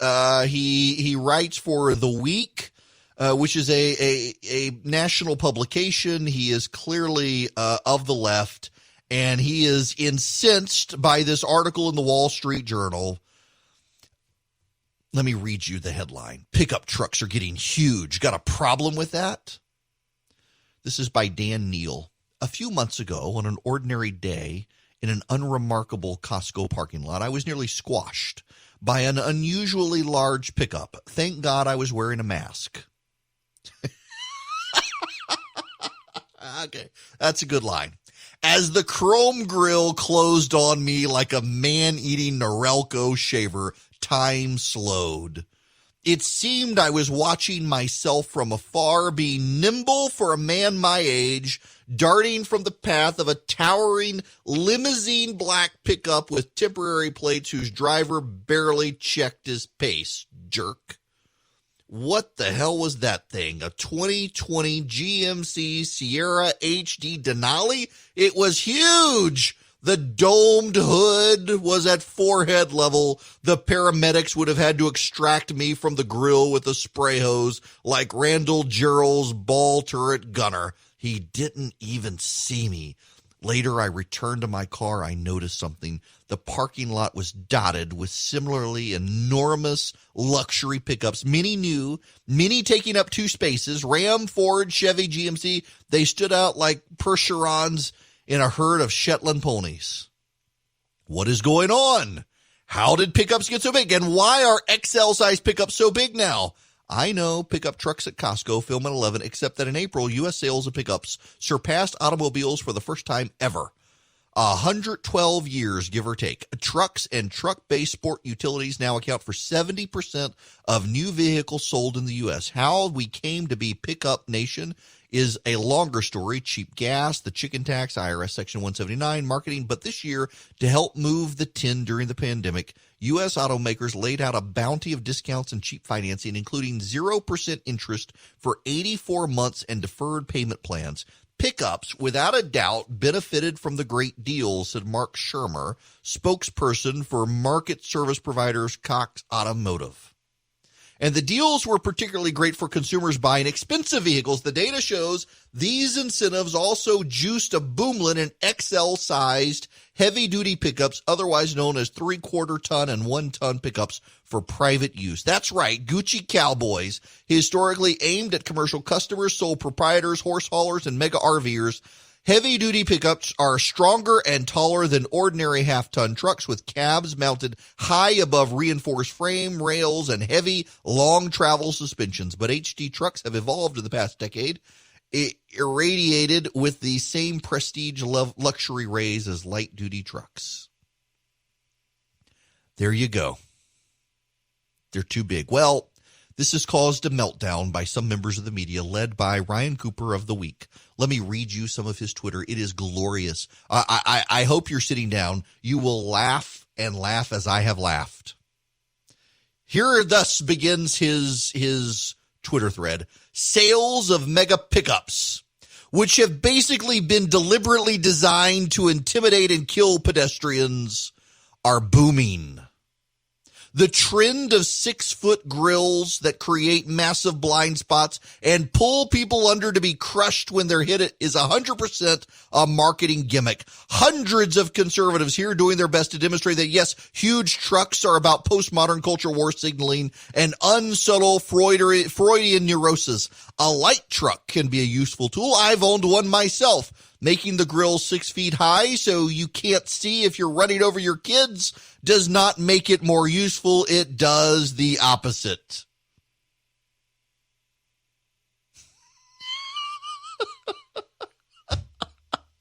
My buddy Jay Cost.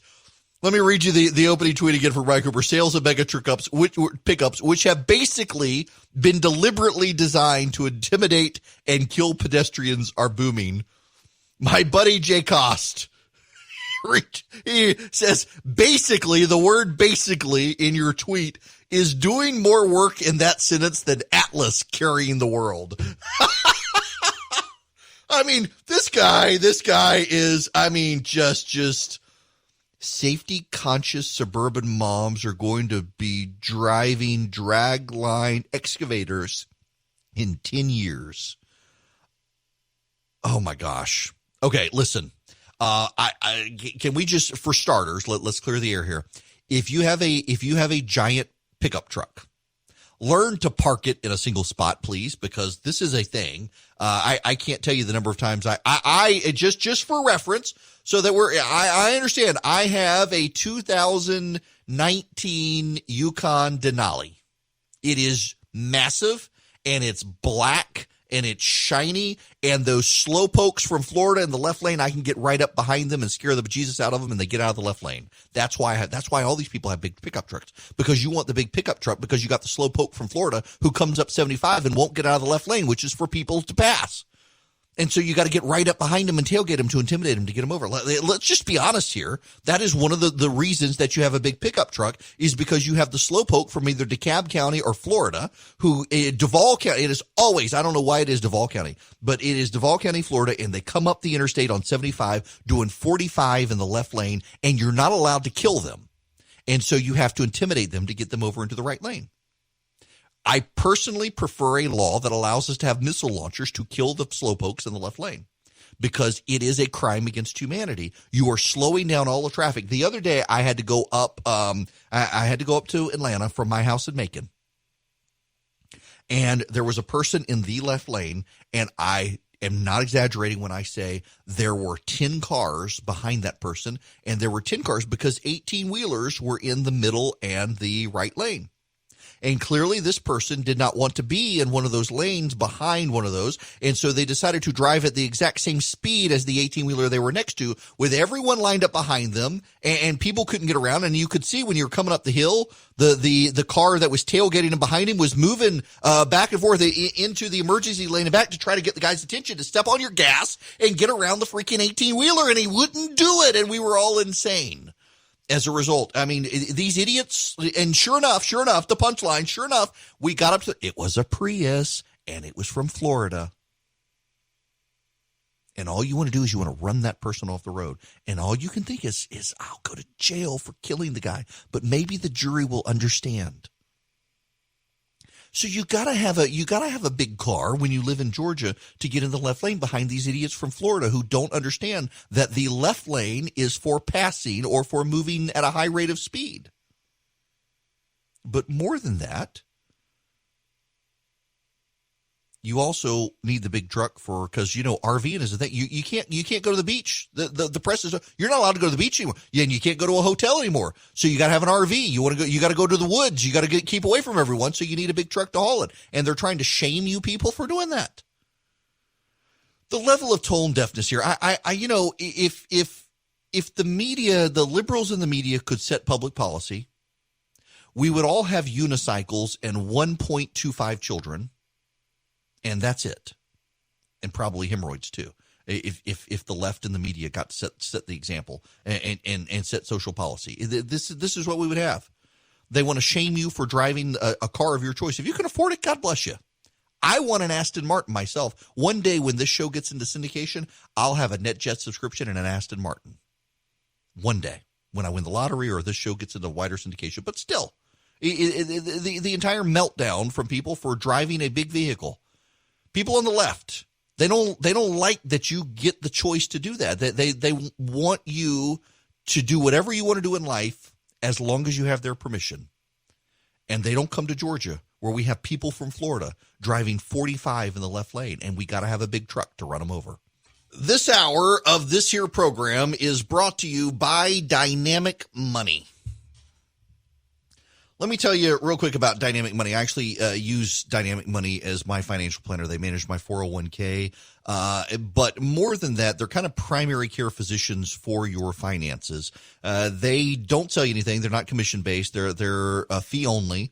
But they have structured their fees so that the middle class can access them. Most financial planners that are fee only are for high net worth individuals. So the fees are extraordinary, and it keeps the middle class out.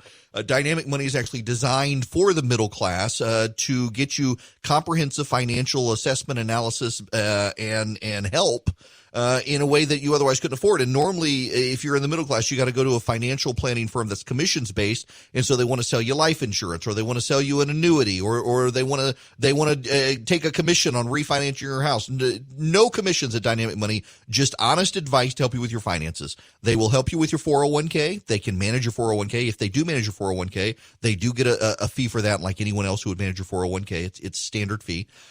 They help you with your budgeting. They analyze everything you've got. And the cool thing about them is like you'll sit down with Dynamic Money, and they will, like Chris Burns, who sat down with us, looks as, you're getting your insurance from here. You can get the same insurance, car insurance and homeowners insurance from this company, and it'll save you $200. And there's $200 saved. Or they'll look at your life insurance and say, you're getting a term life insurance policy from this company, but if you actually were to go with this other company that has better rates, you'll actually save some money. And hey, you know what? Given the income that you're at, why don't you get some whole life insurance as well? And you'll be able to cash in that policy later if you need it. If not, you'll be able to use it if something happens. It's really great. With us, we actually went to them because we had a lot of credit card debt and needed to figure out how do we deal with our credit card debt. And they looked and they said, do you know how much equity you have in your house? If you refinance your house and cash out some of your equity, you can pay off all your credit cards, and you'll actually be lowering, given interest rates of what you had versus what you can get, you'll actually lower your monthly payment on your house, and you'll wipe out your credit card, and you'll have more income. It's something I would have never thought. I don't have time to think of stuff like that. That's what Dynamic Money does, and that's why they call it Dynamic Money. How do you dynamically use the money that you have, the money that you might be able to have, to build a whole life wealth plan, from your retirement to an emergency fund to savings accounts to teaching you useful budgeting skills to even they can help teach your kids budgeting and finance skills. I can't recommend them enough. We started out with Dynamic Money, a year or so ago before I started this radio program. We were Dynamic Money, and I got to be friends with them, and they stepped up. They wanted to sponsor the show because they can help you anywhere you are in the nation. Dynamic Money can help you. They can reach you by Zoom, by FaceTime, by Skype, whatever. They can sit down with you. They can do it all over the internet with you. They give great, solid advice. You'll be able to sleep well at night. I highly recommend Dynamic Money, and I recommend this as a customer of theirs. As someone who actually relies on them, and now they do manage part of my 401k. Not all of it, some of it's within my company, but part of it they manage, and they do a very good job. They're very transparent, and they give me great peace of mind in my financial situation. And frankly, budgeting, which is a skill I never really learned great. And with Dynamic Money, I'm learning budgeting. My wife and I are coming up with a budget plan. I can't recommend them enough to you. DynamicMoney.com is their website. Go check them out. Tell them I sent you to them. And they're good people. It's really for the peace of mind, financial peace of mind, particularly in this economy, is something you need, and you can get it with Dynamic Money. When we come back, there's other stuff we got to talk about. There is more stuff. I'll try to get back on script, including the headlines. I put off talking about the virus, but when we come back, I need to meditate with you on 3 headlines and also some Georgia news for those of you here in Georgia. It is Eric Erickson here, the Eric Erickson Show, and the phone number is 877-97-ERIC, 877-973-7425. If you want to be a part of the program, I've got 3 headlines. They come from the Macon Telegraph. They're the same 3 headlines you can find at the Columbus Ledger-Inquirer. Please meditate for a moment with me on these 3 headlines. They are headlines for Saturday, Sunday, and Monday. Here's the Saturday headline. Georgia exceeds 190,000 total COVID-19 cases in Saturday's update. Here's Sunday's headline. Georgia reports more than... No, I'm sorry. This is Sunday. I got it wrong. Let me start over. I don't want any confusion. These are the Sunday, Monday, Tuesday headlines. So on Sunday, the headline was Georgia exceeds 190,000 total COVID-19 cases. Saturday. The Monday headline was Georgia reported more than 3,100 new COVID-19 cases Sunday. And the Monday headline is Georgia reported nearly 2,300 new COVID-19 cases. Do you notice the trend there is 190,000 followed by 3,100 followed by 2,300. If you text the word data to 33777, you will get back the Georgia Department of Public Health link, and it will show you where the data is. And the data is most interesting when you look down at the chart and you choose date of onset as opposed to date of report. And what you see is a steep decline in COVID-19 cases in the last several weeks.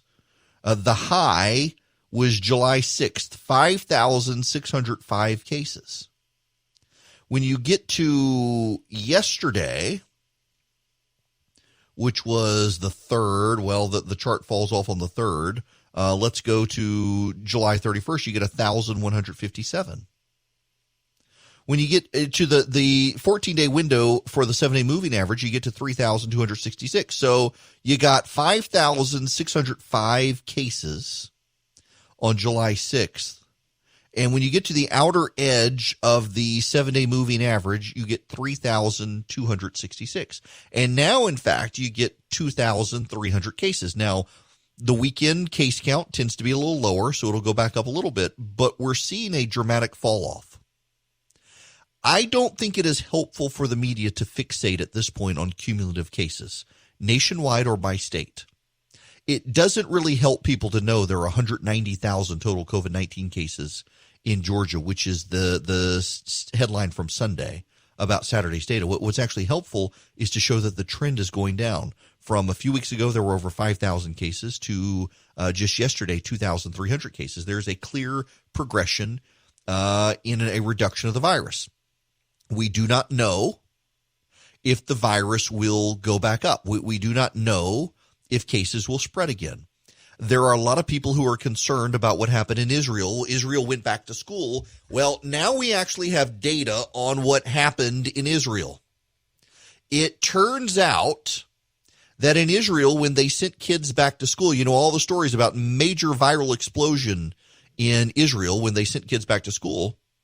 One of the things that happened was they sent kids back to school. There was a heat wave. Their policies at first were masks and open windows. They closed the windows, turned on the air conditioning, and let all the students not wear masks for 4 days. That's right. They closed the windows. The air circulating was stagnant air, and all the kids got to take off their masks, and the virus exploded.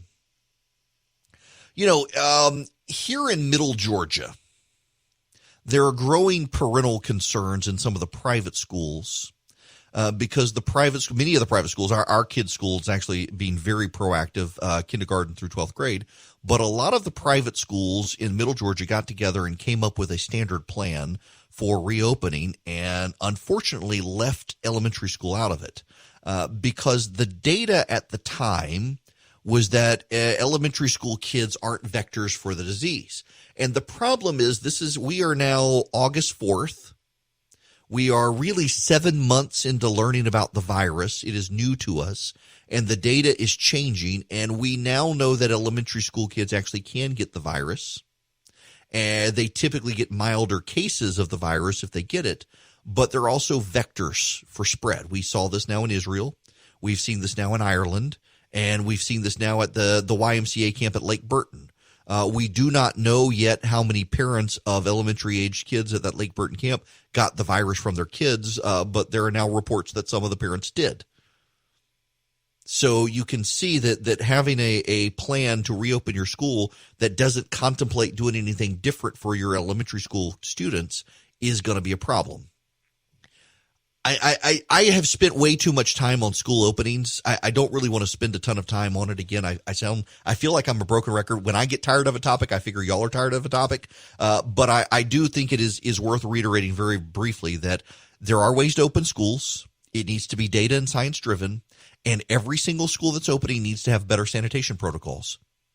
There are, for example, air filtration devices you can get that use UV light or circulate hydrogen peroxide within the air system to help kill viruses and bacteria. Your school should have that. Your high school kids should be wearing masks. You should not be using a lunchroom. You should not have kids piled into the halls together. If they're in the halls, they need to be wearing masks. You genuinely need to actually have time set aside where the kids go wash their hands. That sounds ridiculous. You've been sitting at your desk for the last hour. Why do you need to go wash your hands? You need to have sanitation protocols for spraying down rooms. When the kids leave the room, get out the can of Lysol and spray. There are things everyone can do to get schools back up and running. There are things you can do to help minimize the presence of the virus if you even get it. Zinc. I actually have started taking zinc. I am not a homeopathic person when it comes to essential oils and all that stuff. We've got loads of friends who do it. My wife spends a lot of money on doTERRA essential oils, and there are benefits particularly for breathing. My kids have allergies, and you know that you get the peppermint oil and the like, and it works great. And yeah, there's plenty of research out there that shows lavender can calm and soothe. Some of the stuff, though, I mean, I know people who believe that essential oils cure cancer. There are things that can be done, and one of those actually is zinc. Zinc is a supplement, and I'm aware that people have figured this out because you go to CVS or Walgreens, it's almost impossible to find. You got to order it online. But we now know for certain, and we've known this with the common cold, which is a form of coronavirus, just like COVID SARS, that zinc actually works against the virus being able to spread in your body. It's not going to prevent you from getting the virus, more likely than not, but it can prevent you from getting a serious case of the virus. Now, how does it work? Well, I'm not a scientist, but always dangerous to do that, isn't it? I'm not a scientist, but I stayed at a Holiday Inn Express last night. No, from what I've read, zinc essentially gets into your cells and makes it more difficult for the virus to then penetrate your cells. But also, given the way that the coronavirus is shaped, the coronavirus has those little tips. If you've seen pictures of what the virus looks like, it's got those little crowns. That's why they call it a corona for crown. It's got these little crowns, and the crowns attach into the cells, and the zinc makes it harder for them to attach to your cells. So it can minimize your chances of getting the virus. It's not going to necessarily prevent it, but it can minimize your chances. And then if you get it, it can minimize the severity of the disease. But you got to start taking zinc before you get the virus. And I highly recommend if you're a teacher and you're headed into school, start taking a zinc supplement. Talk to your doctor. I'm not a doctor. Talk to your doctor. It may impact a medicine your own, but take a zinc supplement. But also, if you're a parent, start talking to your kids right now. And this is really important because some of you, let's go back to the first hour, second hour in conspiracy theories. Some of you are convinced it's a conspiracy theory. It's no big deal. More importantly, particularly in Christian schools where my kids go, Jesus is gonna the coronavirus fears Jesus. Just pray to Jesus, and you know what? Jesus Christ could get a human cold. He was fully man. If Jesus was fully man, he couldn't die because he was also fully God, but he was fully man, and so he could get a cold. Jesus Christ could get COVID-19. If he were alive today, Jesus Christ, in his unresurrected, pre-resurrection body, could get COVID-19. He wouldn't die from it, but he could get it. If you don't believe me, the man was tortured, crucified, beaten to within an inch of his life, nailed to a cross, and then dead. He could get the virus. Don't say Jesus is going to protect you from the virus. Jesus isn't going to protect you from death in this lifetime. We all go through it. So did he. And the number of kids I have encountered, the number of parents who just, we're just going to pray to Jesus and he's going to protect. He could. It's no guarantee, though. He also expects you to use your common sense. You can believe that Jesus is going to protect you from death and jump out of an airplane without a parachute, and I assure you he's not probably going to protect you from that, particularly if you're above 10,000 feet. So you got to use some common sense here when it comes to it. Take a zinc supplement, wash your hands, wear a mask, keep socially distanced. And for those of you who are going to schools and your school has ignored elementary school, you're going to have problems.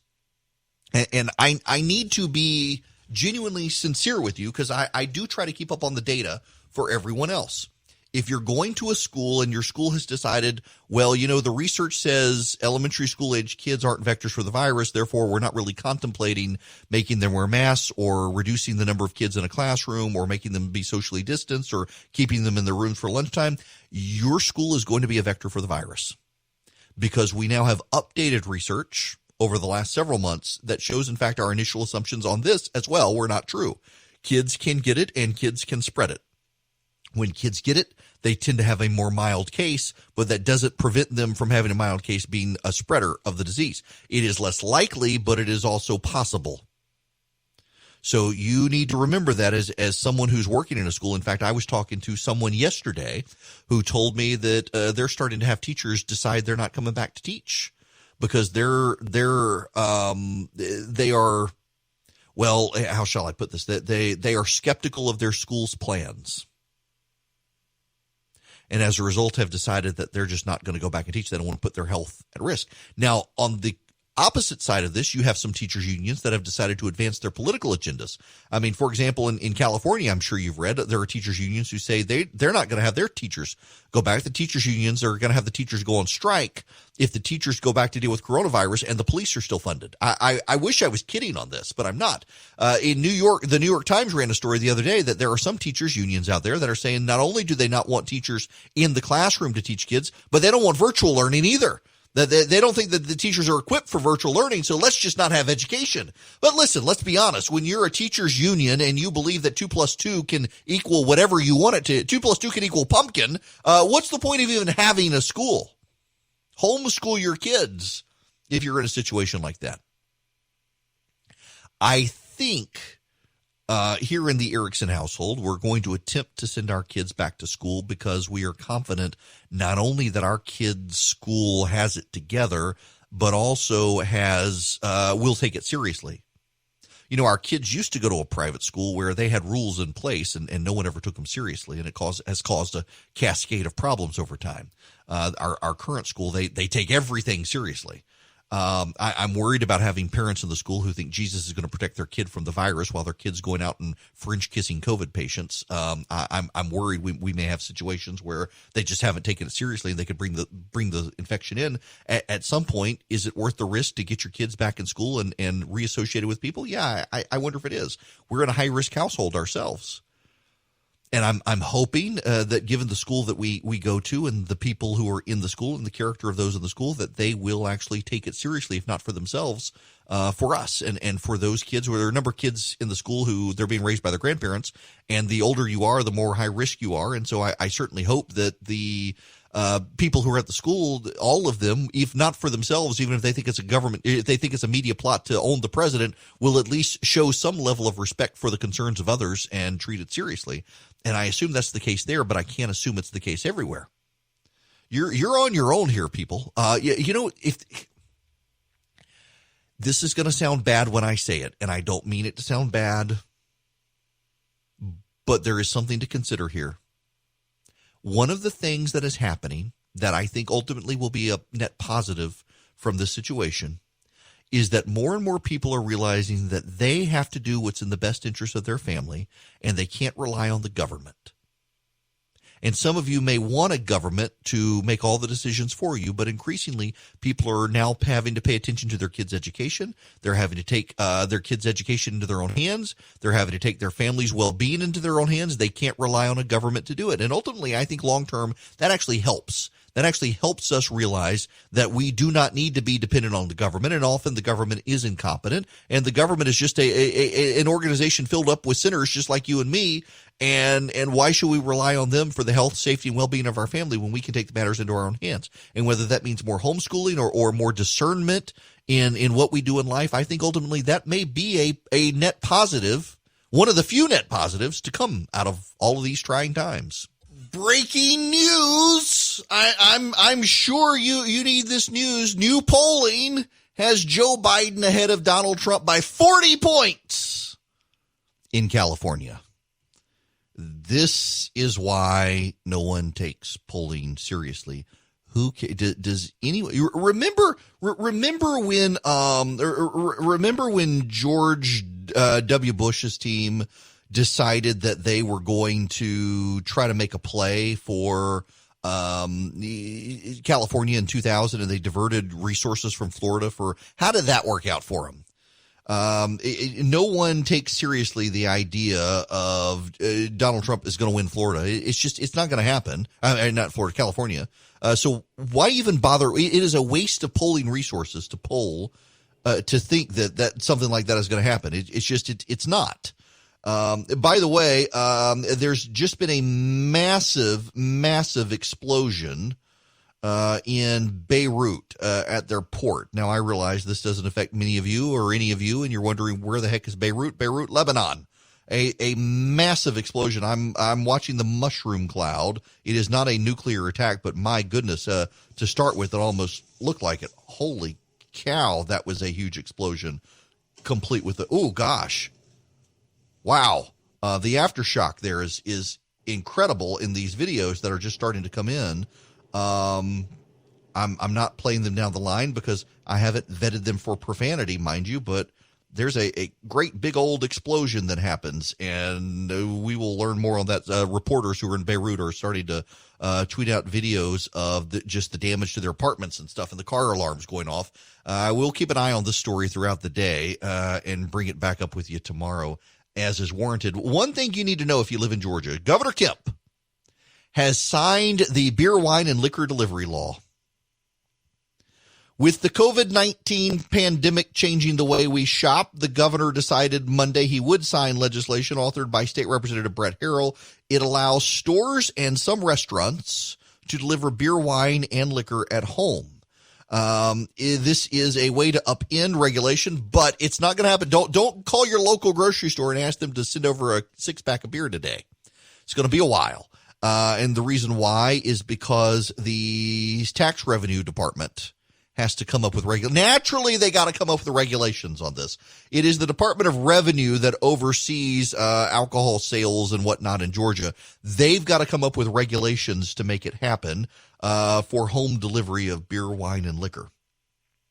Increasingly, in fact, we have seen there have been over 400,000 requests for delivery of beer, wine, and liquor from grocery stores and liquor stores and the like in Georgia in the past year, and they have they've got to decline by law. They're not allowed to, and the case escalated, and Kroger and Publix, brew pubs, and other businesses have lobbied to be able to do this because they keep running into this with Instacart and other home grocery delivery services. They're still having people having to come to the stores to get their beer, wine, and liquor when all the rest of their groceries can be delivered at home. So it escalates that